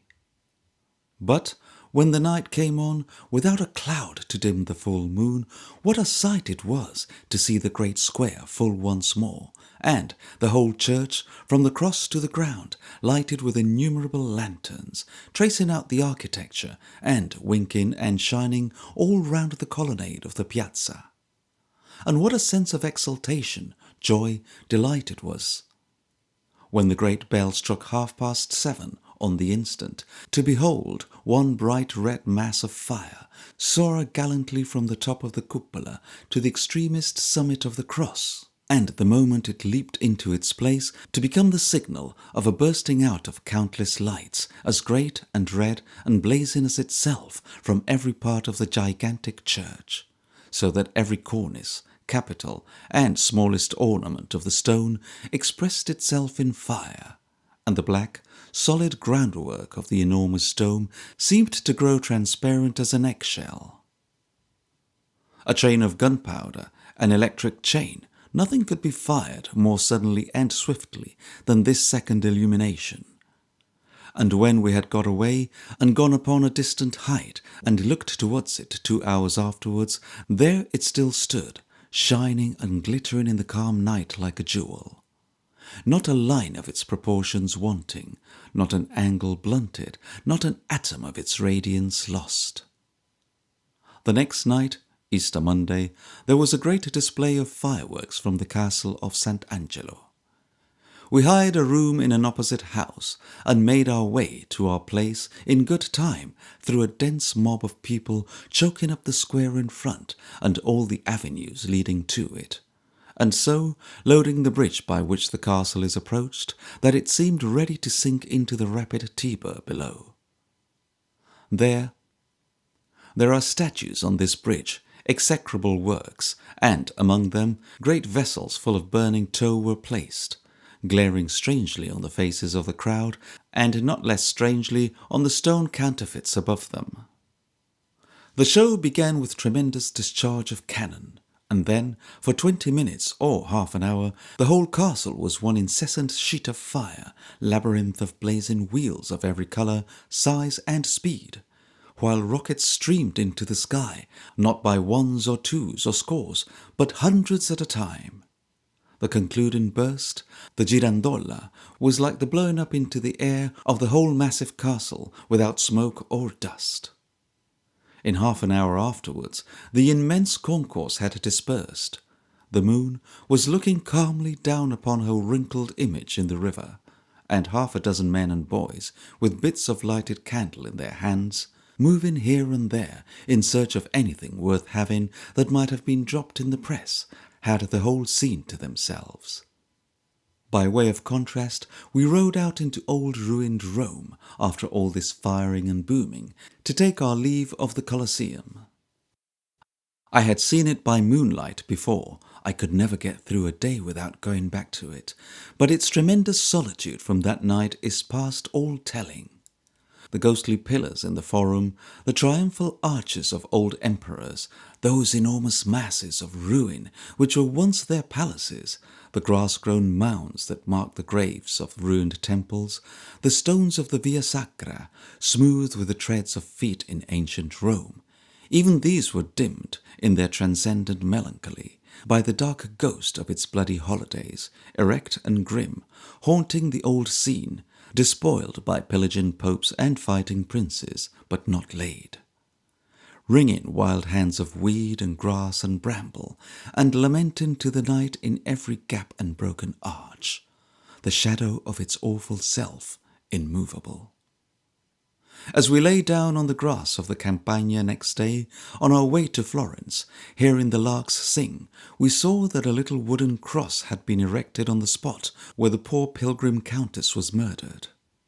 So we piled some loose stones about it, as the beginning of a mound to her memory, and wondered if we should ever rest there again and look back at Rome. A rapid diorama. We are bound for Naples, and we crossed the threshold of the eternal city at yonder gate, the gate of San Giovanni Laterano, where the two last objects that attract the notice of a departing visitor, and the two first objects that attract the notice of an arriving one, are a proud church and a decaying ruin, good emblems of Rome. Our way lies over the Campagna, which looks more sullen on a bright blue day like this than beneath a darker sky, the great extent of ruin being plainer to the eye, and the sunshine through the arches of the broken aqueducts, showing other broken arches shining through them in the melancholy distance. When we have traversed it and look back from Albano, its dark, undulating surface lies below us like a stagnant lake, or like a broad, dull Lethe flowing round the walls of Rome, and separating it from all the world. How often have the legions, in triumphant march, gone glittering across that purple waste, so silent and unpeopled now? How often has the train of captives looked, with sinking hearts, upon the distant city, and beheld its population pouring out to hail the return of their conqueror? What riot, sensuality, and murder have run mad in the vast palaces, now heaps of bricks and shattered marble? What glare of fires and roar of popular tumult and wail of pestilence and famine have come sweeping over the wild plain where nothing is heard but the wind, and where the solitary lizards gambol unmolested in the sun? The train of wine carts going into Rome, each driven by a shaggy peasant reclining beneath a little gypsy-fashioned canopy of sheepskin, is ended now, and we go toiling up into a higher country where there are trees. The next day brings us on the Pontine marshes, wearily flat and lonesome, and overgrown with brushwood and swamped with water, but with a fine road made across them, shaded by a long, long avenue. Here and there we pass a solitary guardhouse, here and there a hovel, deserted and walled up. Some herdsmen loiter on the banks of the stream beside the road, and sometimes a flat-bottomed boat, towed by a man, comes rippling idly along it. A horseman passes occasionally, carrying a long gun crosswise on the saddle before him, and attended by fierce dogs. But there is nothing else astir, save the wind and the shadows, until we come in sight of Terracina. How blue and bright the sea, rolling below the windows of the inn so famous in robber stories! How picturesque the great crags and points of rock overhanging tomorrow's narrow road, where galley slaves are working in the quarries above, and the sentinels who guard them lounge on the seashore. All night there is a murmur of the sea beneath the stars, and in the morning, just at daybreak, the prospect suddenly becoming expanded as if by a miracle reveals, in the far distance across the sea there, Naples with its islands and Vesuvius spouting fire. Within a quarter of an hour the whole is gone as if it were a vision in the clouds, and there is nothing but the sea and sky. The Neapolitan frontier crossed after 2 hours' travelling, and the hungriest of soldiers and custom-house officers with difficulty appeased. We enter by a gateless portal into the first Neapolitan town, Fondi. Take note of Fondi, in the name of all that is wretched and beggarly.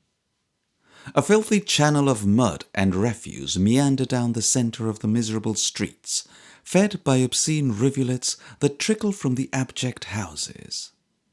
There is not a door, a window, or a shutter, not a roof, a wall, a post, or a pillar in all Fondi but is decayed and crazy and rotting away. The wretched history of the town, with all its sieges and pillages by Barbarossa and the rest, might have been acted last year. How the gaunt dogs that sneak about the miserable streets come to be alive and undevoured by the people is one of the enigmas of the world. A hollow-cheeked and scowling people they are, all beggars, but that's nothing. Look at them as they gather round. Some are too indolent to come downstairs, or too wisely mistrustful of the stairs perhaps to venture, so stretch out their lean hands from upper windows and howl. Others come flocking about us, fighting and jostling one another, and demanding incessantly charity for the love of God, charity for the love of the Blessed Virgin, charity for the love of all the saints. A group of miserable children, almost naked, screaming forth the same petition, discover that they can see themselves reflected in the varnish of the carriage, and begin to dance and make grimaces, that they might have the pleasure of seeing their antics repeated in this mirror. A crippled idiot, in the act of striking one of them who drowns his clamorous demand for charity, observes his angry counterpart in the panel, stops short, and thrusting out his tongue, begins to wag his head and chatter. The shrill cry raised at this awakens half a dozen wild creatures wrapped in frowsy brown cloaks, who are lying on the church steps with pots and pans for sale. These, scrambling up, approach and beg defiantly. "I am hungry. Give me something. Listen to me, signor. I am hungry." Then a ghastly old woman, fearful of being too late, comes hobbling down the street, stretching out one hand and scratching herself all the way with the other, and screaming, long before she can be heard, "Charity! Charity! I'll go and pray for you directly, beautiful lady, if you'll give me charity." Lastly, the members of the Brotherhood for Burying the Dead, hideously masked and attired in shabby black robes, white at the skirts, with the splashes of many muddy winters, escorted by a dirty priest and a congenial cross-bearer, come hurrying past. Surrounded by this motley concourse, we move out of Fondi. Bad bright eyes glaring at us out of the darkness of every crazy tenement, like glistening fragments of its filth and putrefaction. A noble mountain pass, with the ruins of a fort on a strong eminence, traditionally called the Fort of Fra Diavolo, the old town of Itri, like a device in pastry, built up almost perpendicularly on a hill and approached by a long steep flight of steps. Beautiful Mola di Gaeta, whose wines, like those of Albano, have degenerated since the days of Horace, or his taste for wine was bad, which is not likely of one who enjoyed it so much and extolled it so well. Another night upon the road at St. Agatha, a rest next day at Capua, which is picturesque, but hardly so seductive to a traveller now as soldiers of Praetorian Rome were wont to find the ancient city of that name. A flat road among vines festooned and looped from tree to tree, and Mount Vesuvius close at hand at last, its cone and summit whitened with snow, and its smoke hanging over it in the heavy atmosphere of the day like a dense cloud. So we go, rattling downhill into Naples. A funeral is coming up the street towards us. The body, on an open bier, borne on a kind of palanquin, covered with a gay cloth of crimson and gold. The mourners in white gowns and masks. If there be death abroad, life is well represented too, for all Naples would seem to be out of doors and tearing to and fro in carriages. Some of these, the common vetturino vehicles, are drawn by 3 horses abreast, decked with smart trappings and great abundance of brazen ornament, and always going very fast. Not that their loads are light, for the smallest of them has at least 6 people inside, 4 in front, 4 or 5 more hanging on behind, and 2 or 3 more in a net or bag below the axle tree, where they lie half suffocated with mud and dust. Exhibitors of punch, buffo singers with guitars, reciters of poetry, reciters of stories, a row of cheap exhibitions with clowns and showmen, drums and trumpets, painted cloths representing the wonders within, and admiring crowds assembled without, assist the whirl and bustle. Ragged lazzaroni lie asleep in doorways, archways, and kennels. The gentry, gaily dressed, are dashing up and down in carriages on the Chiaggi, or walking in the public gardens, and quiet letter-writers, perched behind their little desks and inkstands under the portico of the great theatre of San Carlo in the public street, are waiting for clients. Here is a galley slave in chains, who wants a letter written to a friend. He approaches a clerkly-looking man sitting under the corner arch, and makes his bargain. He has obtained permission of the sentinel who guards him, who stands near, leaning against a wall and cracking nuts. The galley slave dictates in the ear of the letter-writer what he desires to say, and, as he can't read writing, looks intently in his face to read there whether he sets down faithfully what he is told. After a time, the galley slave becomes discursive, incoherent. The secretary pauses and rubs his chin. The galley slave is voluble and energetic. The secretary, at length, catches the idea, and with the air of a man who knows how to word it, sets it down, stopping now and then to glance back at his text admiringly. The galley slave is silent. The soldier stoically cracks his nuts.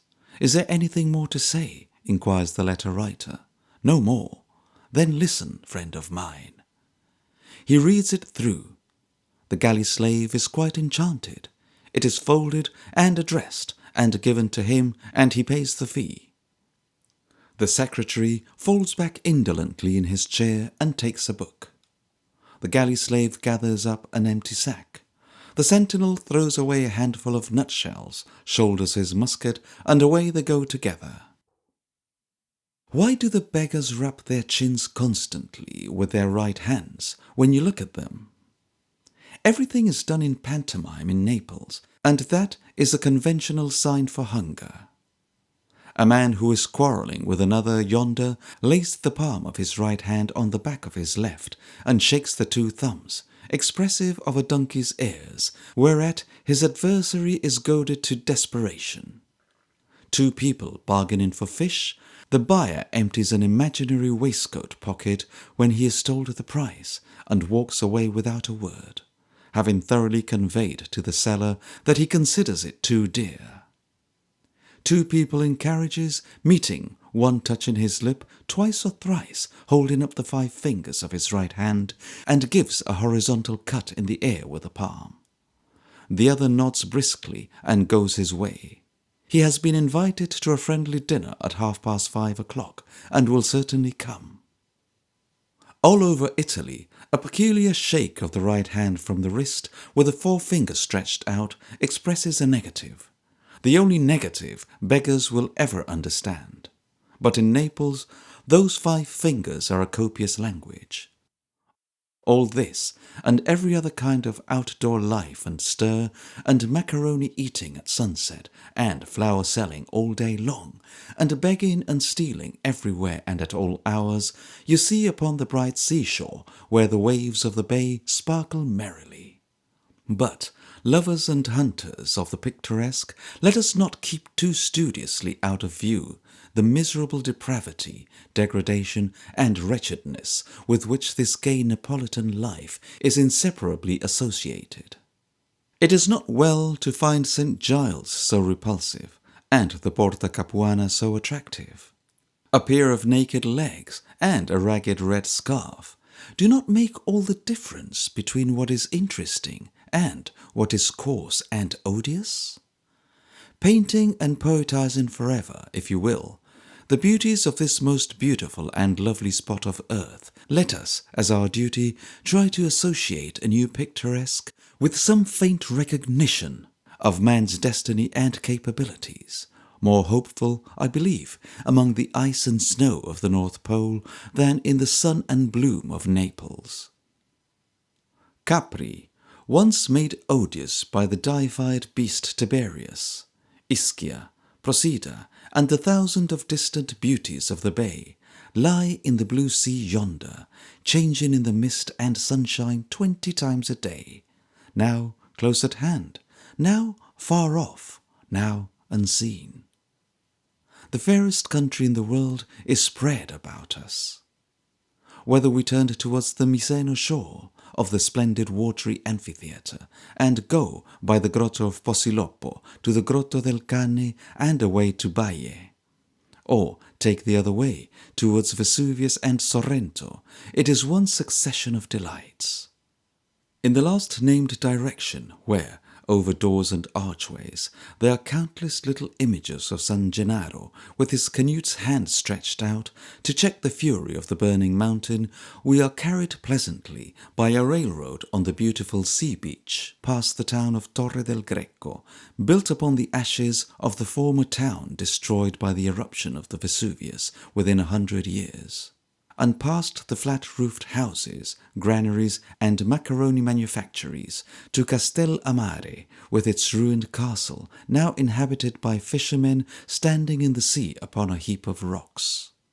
Here the railroad terminates, but hence we may ride on, by an unbroken succession of enchanting bays and beautiful scenery, sloping from the highest summit of Sant'Angelo, the highest neighbouring mountain, down to the water's edge, among vineyards, olive trees, gardens of oranges and lemons, orchards, heaped-up rocks, green gorges in the hills, and by the bases of snow-covered heights, and through small towns with handsome, dark-haired women at the doors, and past delicious summer villas, to Sorrento, where the poet Tasso drew his inspiration from the beauty surrounding him. Returning, we may climb the heights above Castel Amare, and looking down among the boughs and leaves, see the crisp water glistening in the sun, and clusters of white houses in distant Naples, dwindling in the great extent of prospect down to Dice. The coming back to the city by the beach again at sunset, with a glowing sea on one side, and the darkening mountain with its smoke and flame upon the other, is a sublime conclusion to the glory of the day.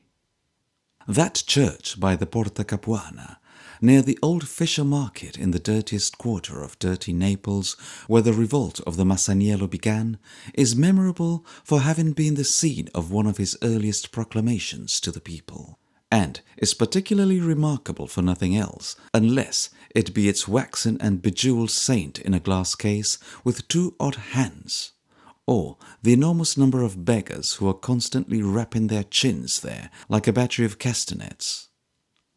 The cathedral with the beautiful door and the column of African and Egyptian granite that once ornamented the temple of Apollo contains the famous sacred blood of San Gennaro or Januarius, which is preserved in 2 phials in a silver tabernacle and miraculously liquefies 3 times a year to the great admiration of the people. At the same moment, the stone, distant some miles, where the saint suffered martyrdom, becomes faintly red. It is said that the officiating priests turn faintly red also sometimes when these miracles occur. The old men who live in hovels at the entrance of these ancient catacombs, and who, in their age and infirmity, seem waiting here to be buried themselves, are members of a curious body called the Royal Hospital, who are the official attendants at funerals. 2 of these old spectres totter away with lighted tapers to show the caverns of death, as unconcerned as if they were immortal. They were used as burying places for 300 years, and, in one part, is a large pit full of skulls and bones, said to be the sad remains of a great mortality occasioned by a plague. In the rest there is nothing but dust. They consist chiefly of great wide corridors and labyrinths hewn out of the rock. At the end of some of these long passages are unexpected glimpses of the daylight shining down from above. It looks as ghastly and as strange, among the torches and the dust and the dark vaults, as if it too were dead and buried. The present burial place lies out yonder, on a hill between the city and Vesuvius. The old Camposanto, with its 365 pits, is only used for those who die in hospitals and prisons and are unclaimed by their friends. The graceful new cemetery, at no great distance from it, though yet unfinished, has already many graves among its shrubs and flowers and airy colonnades. It might be reasonably objected elsewhere that some of the tombs are meretricious and too fanciful, but the general brightness seems to justify it here, and Mount Vesuvius, separated from them by a lovely slope of ground, exalts and saddens the scene. If it be solemn to behold this new city of the dead, with its dark smoke hanging in the clear sky, how much more awful and impressive is it, viewed from the ghostly ruins of Herculaneum and Pompeii.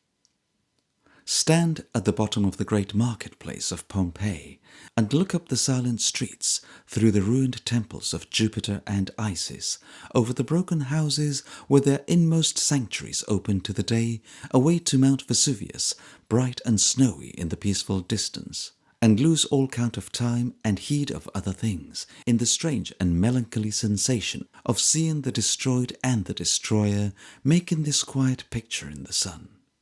Then ramble on, and see at every turn the little familiar tokens of human habitation and everyday pursuits.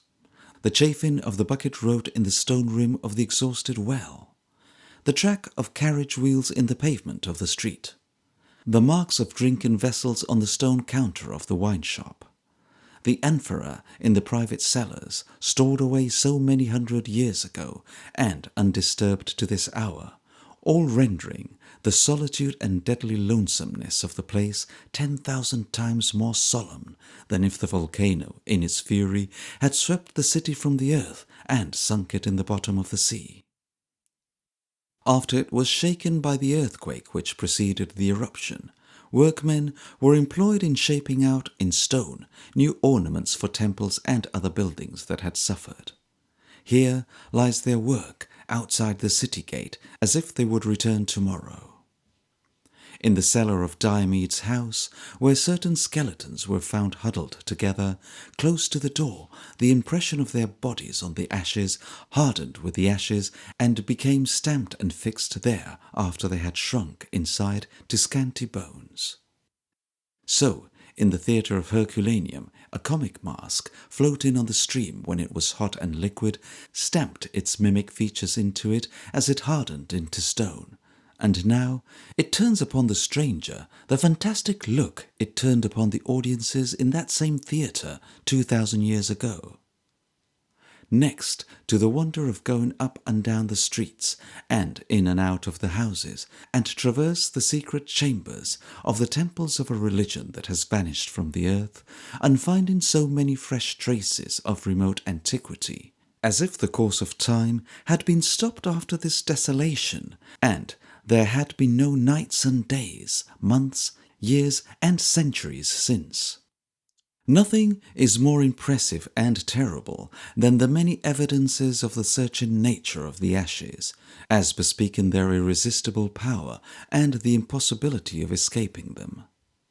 In the wine cellars they forced their way into the earthen vessels, displacing the wine and choking them to the brim with dust. In the tombs they forced the ashes of the dead from the funeral urns and rained new ruin even into them. The mouths and eyes and skulls of all the skeletons were stuffed with this terrible hail. In Herculaneum, where the flood was of a different and heavier kind, it rolled in like a sea. Imagine a deluge of water turned to marble at its height. And that is what is called the lava here. Some workmen were digging the gloomy well on the brink of which we now stand, looking down, when they came on some of the stone benches of the theatre. Those steps, for such they seem, at the bottom of the excavation, and found the buried city of Herculaneum. Presently going down with lighted torches, we are perplexed by great walls of monstrous thickness, rising up between the benches, shutting out the stage, obtruding their shapeless forms in absurd places, confusing the whole plan, and making it a disordered dream. We cannot at first believe or picture to ourselves that this came rolling in and drowned the city, and that all that is not here has been cut away by the axe like solid stone. But this, perceived and understood, the horror and oppression of its presence are indescribable. Many of the paintings on the walls in the roofless chambers of both cities, or carefully removed to the museum at Naples, are as fresh and plain as if they had been executed yesterday. Here are subjects of still life, as provisions, dead game, bottles, glasses, and the like. Familiar classical stories, or mythological fables, always forcibly and plainly told. Conceits of cupids, quarrelling, sporting, working at trades. Theatrical rehearsals, poets reading their productions to their friends. Inscriptions chalked upon the walls, political squibs, advertisements, rough drawings by schoolboys, everything to people and restore the ancient cities in the fancy of their wandering visitor. Furniture too, you see, of every kind: lamps, tables, couches, vessels for eating, drinking and cooking, workmen's tools, surgical instruments, tickets for theatre, pieces of money, personal ornaments, bunches of keys found clenched in the grasp of skeletons, helmets of guards and warriors, little household bells, yet musical with their old domestic tones. The least among these objects lends its aid to swell the interest of Vesuvius, and invested with a perfect fascination. The looking from either ruined city into the neighbouring grounds overgrown with beautiful vines and luxuriant trees, and remembering that house upon house, temple on temple, building after building, and street after street are still lying underneath the roots of all the quiet cultivation, waiting to be turned up to the light of day, is something so wonderful, so full of mystery, so captivating to the imagination, that one would think it would be paramount and yield to nothing else, to nothing but Vesuvius. But the mountain is the genius of the scene. From every indication of the ruin it has worked, we look, again, with an absorbing interest to where its smoke is rising up into the sky.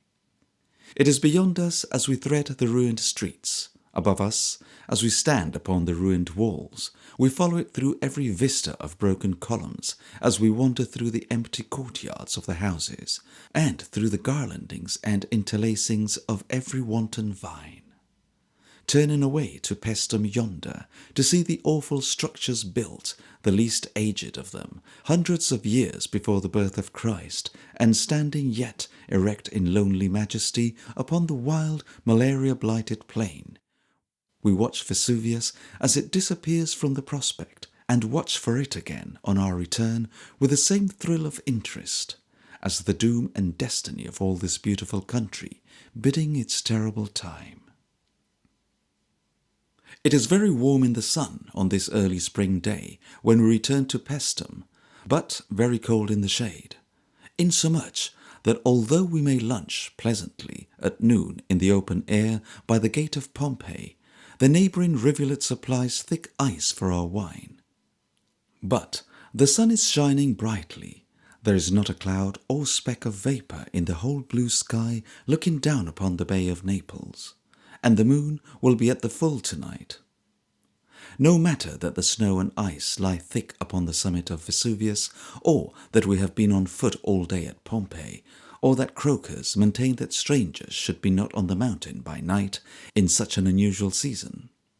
Let us take advantage of the fine weather, make the best of our way to Siena, the little village at the foot of the mountain, prepare ourselves as well as we can on so short a notice at the guide's house, ascend at once, and have sunset halfway up, moonlight at the top, and midnight to come down in. At 4 o'clock in the afternoon, there is a terrible uproar in the little stable-yard of Signor Salvatore, the recognized head guide, with a gold band round his cap, and 30 under-guides who are all scuffling and screaming at once, are preparing a half-dozen saddled ponies, 3 litters, and some stout staves for the journey. Every one of the 30 quarrels with the other 29, and frightens the 6 ponies, and as much of the village as can possibly squeeze itself into the little stable-yard participates in the tumult and gets trodden on by the cattle. After much violent skirmishing, and more noise than would suffice for the storming of Naples, the procession starts. The head guide, who is liberally paid for all the attendance, rides a little in advance of the party. The other 30 guides proceed on foot. 8 go forward with the litters that are to be used by and by, and the remaining 22 beg.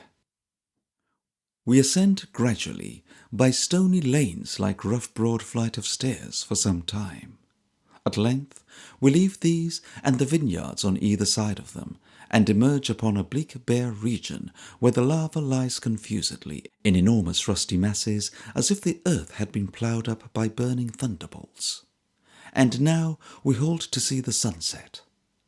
The change that falls upon the dreary region, and on the whole mountain, as its red light fades and the night comes on, and the unutterable solemnity and dreariness that reign around, Who that has witnessed it can never forget.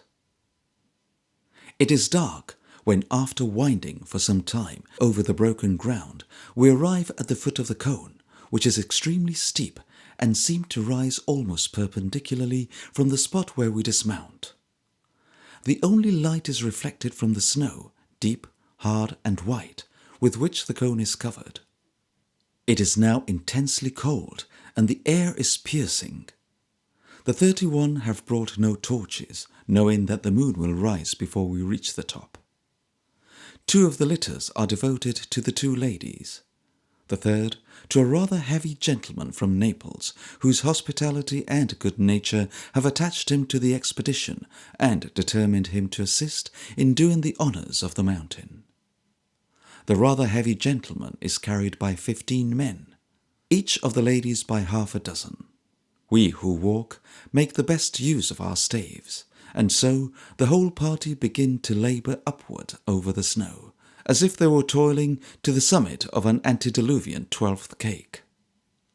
We are a long time toiling up, and the head guide looks oddly about him when one of the company, not an Italian, though an habitué of the mountain for many years, whom we will call for our present purpose Mr. Pickle of Portici, suggests that, as it is freezing hard and the usual footing of ashes is covered by the snow and ice, it will surely be difficult to descend. But the sight of the litters above, tilting up and down, and jerking from this side to that, as the bearers continually slip and tumble, diverts our attention, more especially as the whole length of the rather heavy gentleman is, at that moment, presented to us alarmingly foreshortened, with his head downwards. The rising of the moon soon afterwards revives the flagging spirits of the bearers. Stimulating each other with their usual watchword, "Courage, friend! It is to eat macaroni!" they press on gallantly for the summit. From tinging the top of the snow above us with a band of light and pouring it in a stream through the valley below, while we have been ascending in the dark, the moon soon lights the whole white mountainside and the broad sea down below, and tiny Naples in the distance, and every village in the country round. The whole prospect is in this lovely state when we come upon the platform on the mountain top, the region of fire, an exhausted crater formed of great masses of gigantic cinders, like blocks of stone from some tremendous waterfall burnt up, from every chink and crevice of which hot sulphurous smoke is pouring out, while from another conical-shaped hill, the present crater, rising abruptly from this platform at the end, great sheets of fire are streaming forth, reddening the night with flame, blackening it with smoke, and spotting it with red-hot stones and cinders that fly up into the air like feathers and fall down like lead. What words can paint the gloom and grandeur of this scene? The broken ground, the smoke, the sense of suffocation from the sulphur, the fear of falling down through the crevices in the yawning ground, the stopping every now and then for somebody who is missing in the dark, for the dense smoke now obscures the moon, the intolerable noise of the 30, and the hoarse roaring of the mountain, make it a scene of such confusion at the same time that we reel again. But, dragging the ladies through it, and across another exhausted crater to the foot of the present volcano, we approach close to it on the windy side, and then sit down among the hot ashes at its foot, and look up in silence, faintly estimating the action that is going on within, from its being full 100 feet higher at this minute than it was 6 weeks ago. There is something in the fire and roar that generates an irresistible desire to get nearer to it. We cannot rest long without starting off, 2 of us, on our hands and knees, accompanied by the head guide, to climb to the brim of the flaming crater and try to look in. Meanwhile, the 30 yell, as with one voice, that it is a dangerous proceeding and call us to come back, frightening the rest of the party out of their wits. What with their noise, and what with the trembling of the thin crust of ground that seems about to open underneath our feet and plunge us into the burning gulf below, which is the real danger if there be any, And what with the flashing of the fire in our faces, and the shower of red-hot ashes that is raining down, and the choking smoke and sulphur, we may well feel giddy and irrational like drunken men.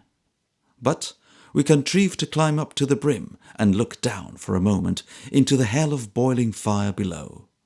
Then we all three come rolling down, blackened and singed and scorched and hot and giddy, and each with his dress alight in half a dozen places.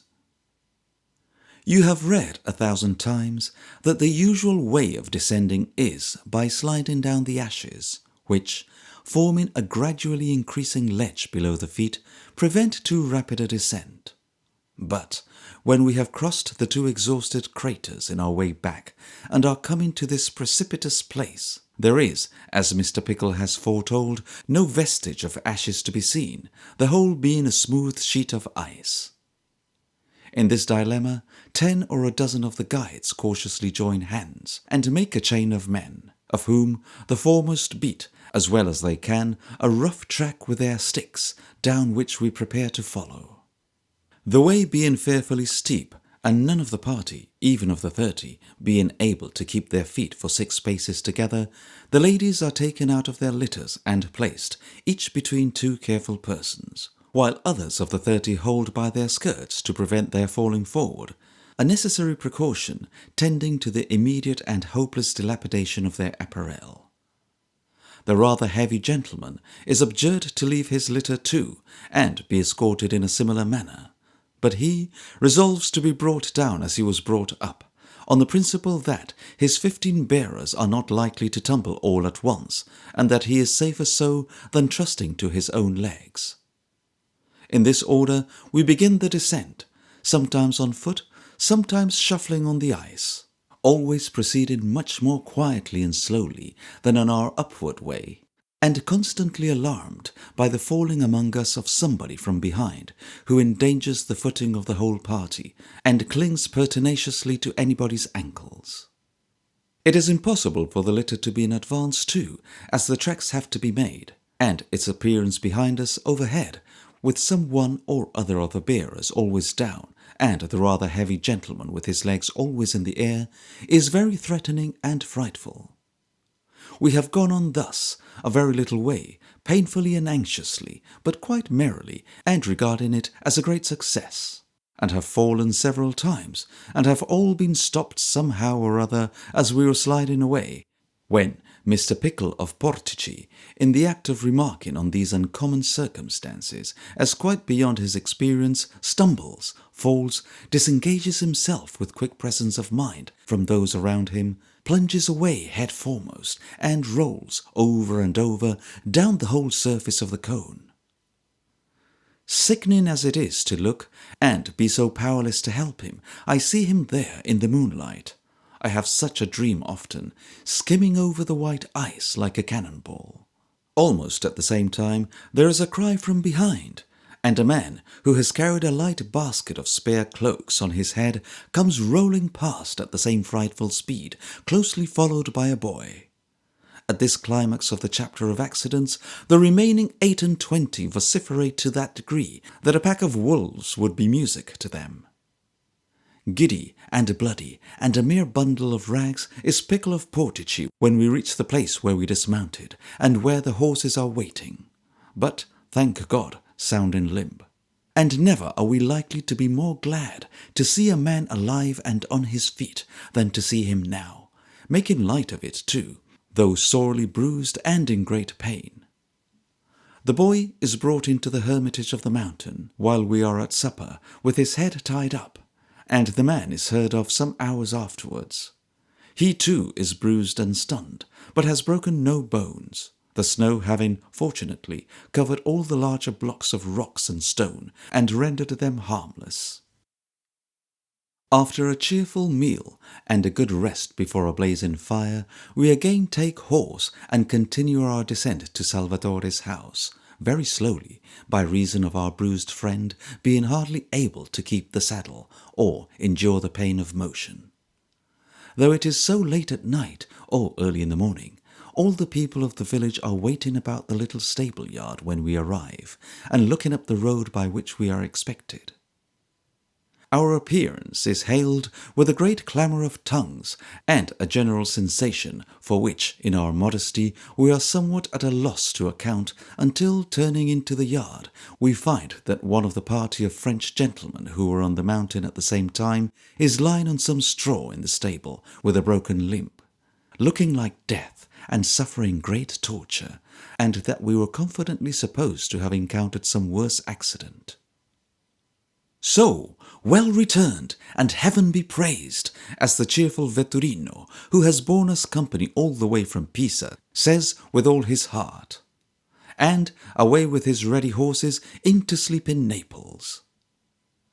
It wakes again to Polichinelli and pickpockets, buffo singers and beggars, rags, puppets, flowers, brightness, dirt, and universal degradation, airing its harlequin suit in the sunshine next day and every day, singing, starving, dancing, gaming on the seashore, and leaving all labour to the burning mountain, which is never at its work. Our English dilettanti would be very pathetic on the subject of national taste if they could hear an Italian opera half as badly sung in England as we may hear the Foscari performed tonight in the splendid theatre of San Carlo. But, for astonishing truth and spirit in seizing and embodying the real life about it, the shabby little San Carlino theatre, the rickety house 1 story high, with a starring picture outside, down among the drums and trumpets and the tumblers and the lady conjurer, is without a rival anywhere. There is one extraordinary feature in the real life of Naples at which we may take a glance before we go: the lotteries. They prevail in most part of Italy, but are particularly obvious in their effects and influences here. They are drawn every Saturday. They bring an immense revenue to the government, and diffuse a taste for gambling among the poorest of the poor, which is very comfortable to the coffers of the state, and very ruinous to themselves. The lowest stake is 1 grain, less than a farthing. 100 numbers, from 1 to 100 inclusive, are put into a box. 5 are drawn. Those are the prizes. I buy 3 numbers. If one of them comes up, I win a small prize. If 2, some hundreds of times my stake. If 3, 3,500 times my stake. I stake, or play, as they call it, what I can upon my numbers, and buy what numbers I please. The amount I play, I pay at the lottery office, where I purchase the ticket, and it is stated on the ticket itself. Every lottery office keeps a printed book, an universal lottery diviner, where every possible accident and circumstance is provided for, and has a number against it. For instance, let us take 2 Carlini, about 7d. On our way to the lottery office, we run against a black man. When we get there, we say gravely, "The diviner." It is handed over the counter as a serious matter of business. We look at black man. "Such a number. Give us that." We look at running against a person in the street. "Give us that." We look at the name of the street itself. "Give us that." Now we have our 3 numbers. If the roof of the theatre of San Carlo were to fall in, so many people would play upon the numbers attached to such an accident in the diviner, that the government would soon close those numbers, and decline to run the risk of losing any more upon them. This often happens. Not long ago, when there was a fire in the king's palace, there was such a desperate run on fire, the king and palace, that further stakes on the numbers attached to those words in the Golden Book were forbidden. Every accident or event is supposed by the ignorant populace to be a revelation to the beholder or party concerned in connection with a lottery.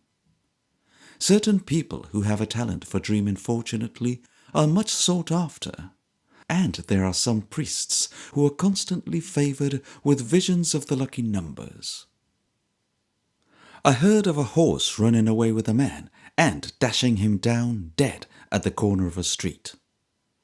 Pursuing the horse with incredible speed was another man who ran so fast that he came up immediately after the accident. He threw himself upon his knees beside the unfortunate rider and clasped his hand with an expression of the wildest grief. "If you have life," he said, "speak one word to me. If you have one gasp of breath left, mention your age for heaven's sake, that I may play that number in the lottery." It is 4 o'clock in the afternoon, and we may go to see our lottery drawn. The ceremony takes place every Saturday in the Tribunale, or Court of Justice. This singular, earthy-smelling room or gallery, as mouldy as an old cellar and as damp as a dungeon. At the upper end is a platform, with a large horseshoe table upon it, and a president and council sitting round, all judges of the law.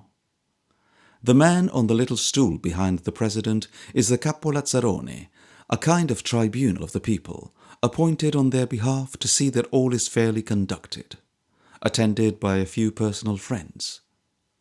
A ragged swarthy fellow he is, with long matted hair hanging down all over his face, and covered from head to foot with most unquestionably genuine dirt. All the body of the room is filled with the commonest of the Neapolitan people, and between them and the platform, guarding the steps leading to the latter, is a small body of soldiers. There is some delay in the arrival of the necessary number of judges, during which the box, in which the numbers are being placed, is a source of the deepest interest. When the box is full, the boy who is to draw the numbers out of it becomes the prominent figure of the proceedings. He is already dressed for his part, in a tight brown holland coat with only one, the left, sleeve to it, which leaves his right arm bared to the shoulder, ready for plunging down into the mysterious chest. During the hush and whisper that pervades the room, all eyes are turned on this young minister of fortune. People begin to inquire his age, with a view to the next lottery, the number of his brothers and sisters, and the age of his father and mother, and whether he has any moles or pimples upon him, and where, and how many.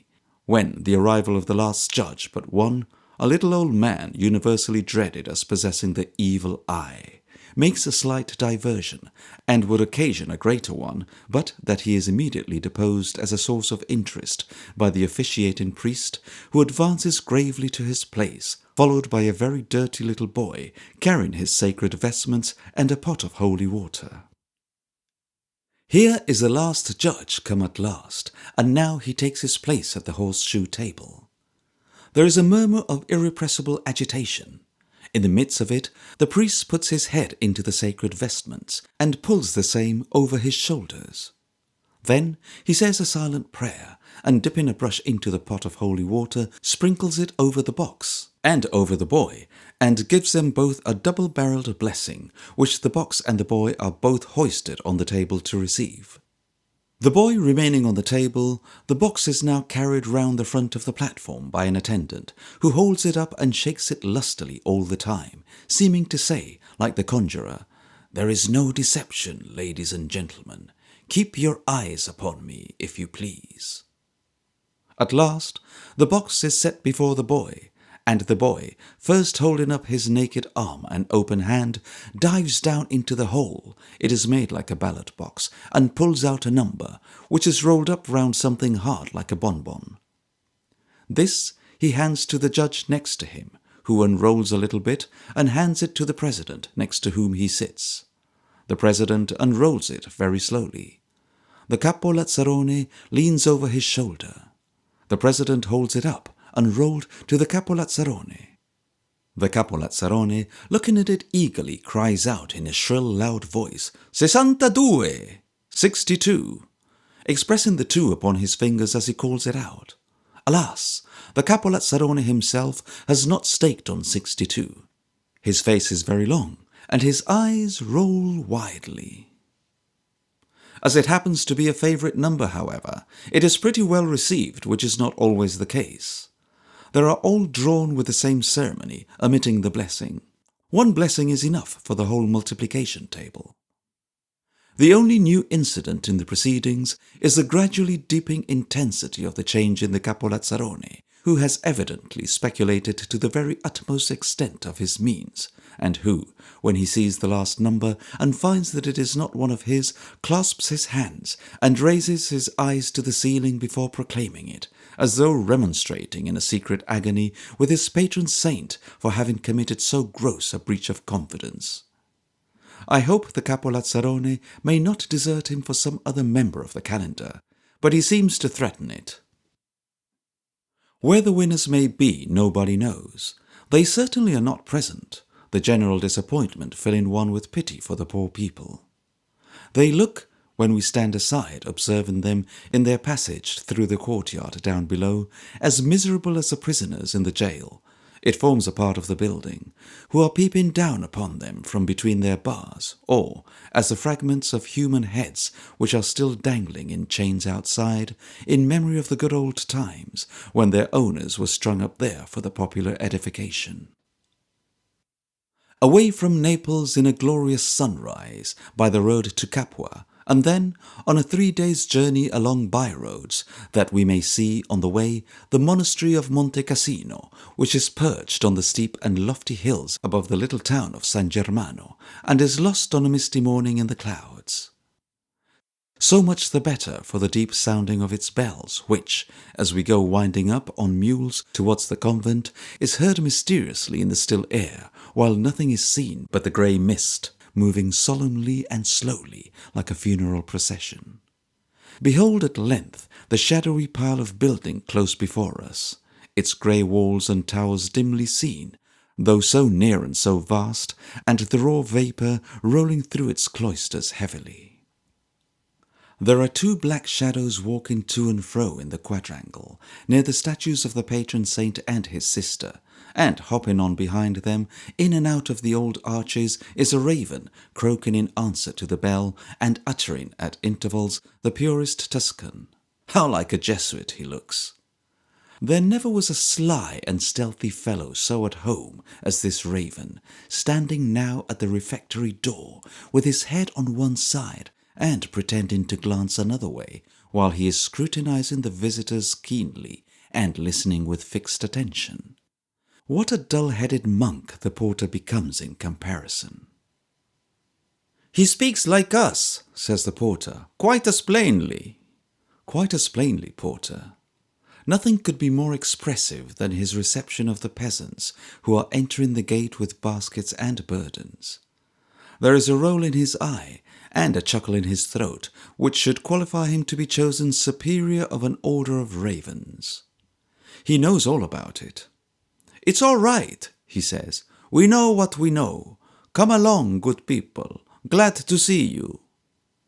How this extraordinary structure ever built in such a situation, where the labour of conveying the stone and iron and marble so great a height must have been prodigious.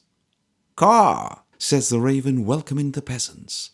How, being despoiled by plunder, fire, and earthquake, has it risen from its ruins, and been again made what we now see it, with its church so sumptuous and magnificent? "Cow!" says the raven, welcoming the peasants. These people have a miserable appearance, and, as usual, are densely ignorant and all beg, while the monks are chaunting in the chapel. "Cow!" says the raven. "Cuckoo!" So we leave him, chuckling and rolling his eyes at the convent gate, and wind slowly down again through the cloud. At last, emerging from it, we come in sight of the village far below, and the flat green country intersected by rivulets, which is pleasant and fresh to see after the obscurity and haze of the convent. No disrespect to the raven, or the holy friars. Away we go again by muddy roads, and through the most shattered and tattered of villages, where there is not a whole window among all the houses, or a whole garment among all the peasants, or the least appearance of anything to eat in any of the wretched hucksters' shops. The women wear a bright red bodice, laced before and behind, a white skirt, and the Neapolitan head-dress of square folds of linen, primitively meant to carry loads on. The men and children wear anything they can get.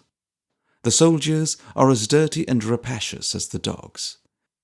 The inns are such hobgoblin places that they are infinitely more attractive and amusing than the best hotels in Paris.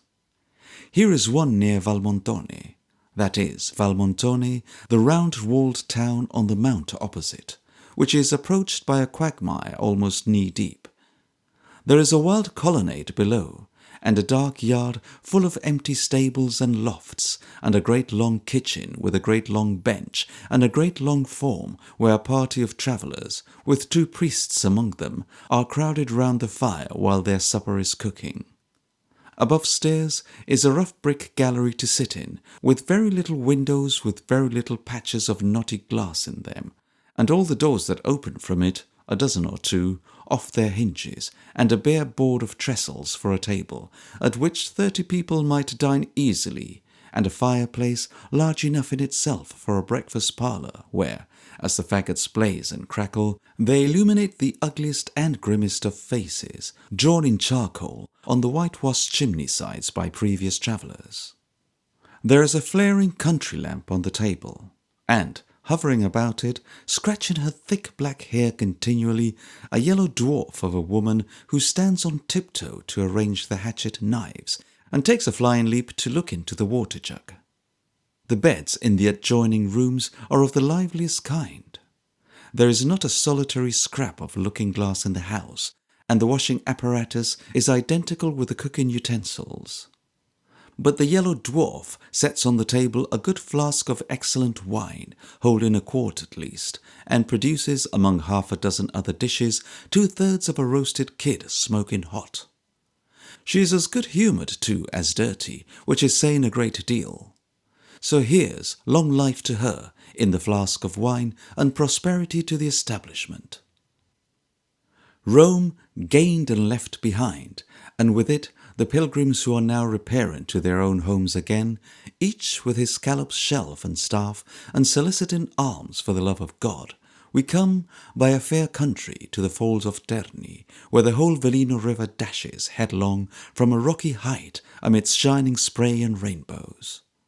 Perugia, strongly fortified by art and nature, on a lofty eminence rising abruptly from the plain where purple mountains mingle with the distant sky, is glowing on its market day with radiant colours. They set off its sombre but rich Gothic buildings admiringly. The pavement of its market-place is strewn with country goods. All along the steep hill leading from the town under the town wall there is a noisy fair of calves, lambs, pigs, horses, mules, and oxen.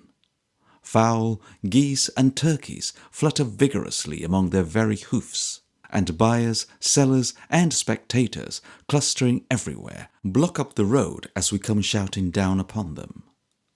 Suddenly there is a ringing sound among our horses. The driver stops them.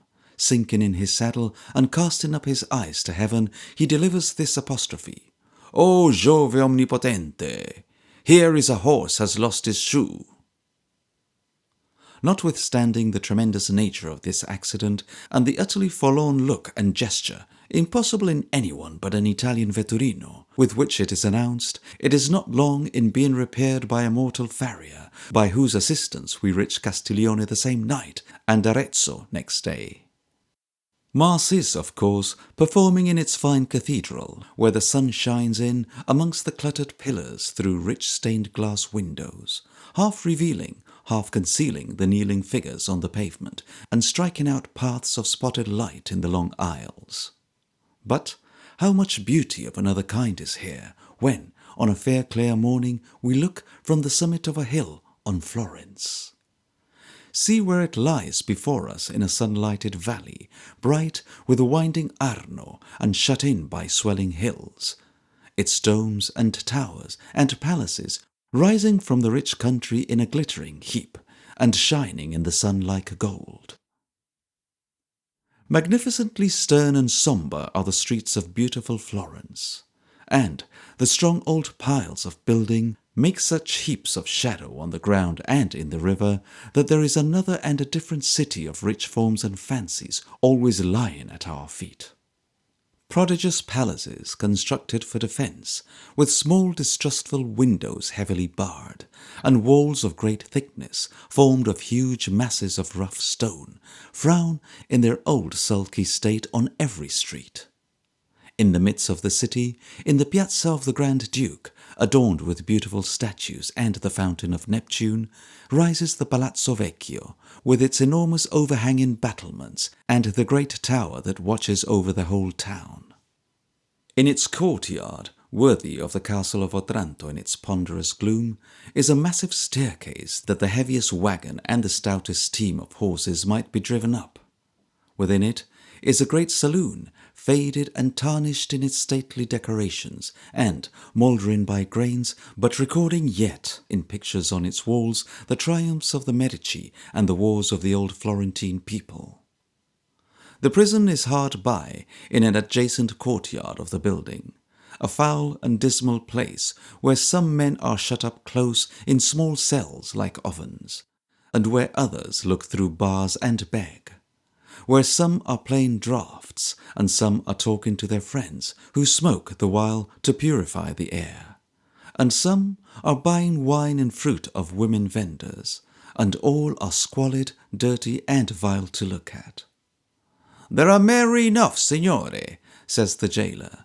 "There are all blood-stained here," he adds, indicating with his hand 3/4 of the whole building.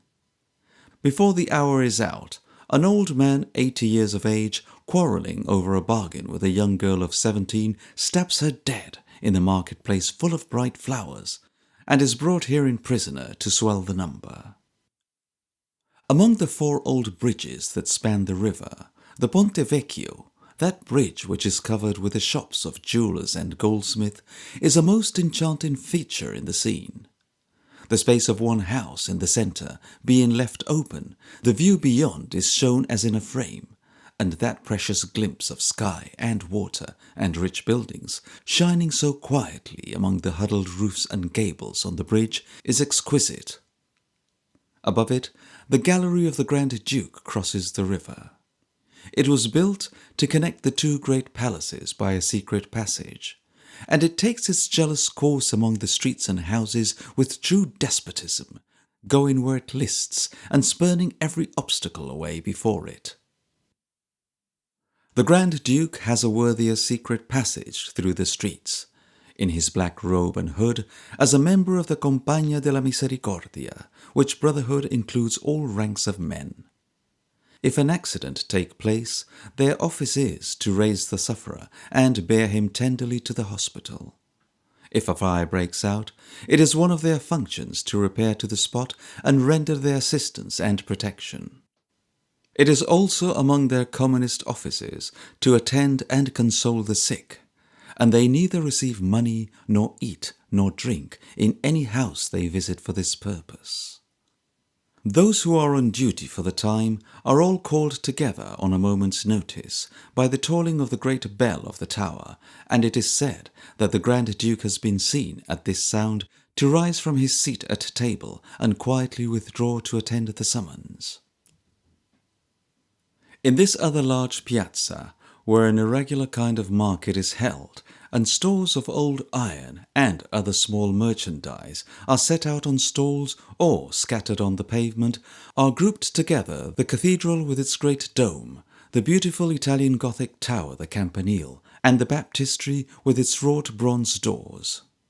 And here, a small untrodden square in the pavement, is the stone of Dante, where, so runs the story, he was used to bring his stool and sit in contemplation. I wonder was he ever, in his bitter exile, withheld from cursing the very stones in the streets of Florence the ungrateful by any kind remembrance of this old musing place, and its association with gentle thoughts of little Beatrice. The chapel of the Medici, the good and bad angels of Florence, the church of Santa Croce, where Michelangelo lies buried, and where every stone in the cloisters is eloquent on great men's deaths.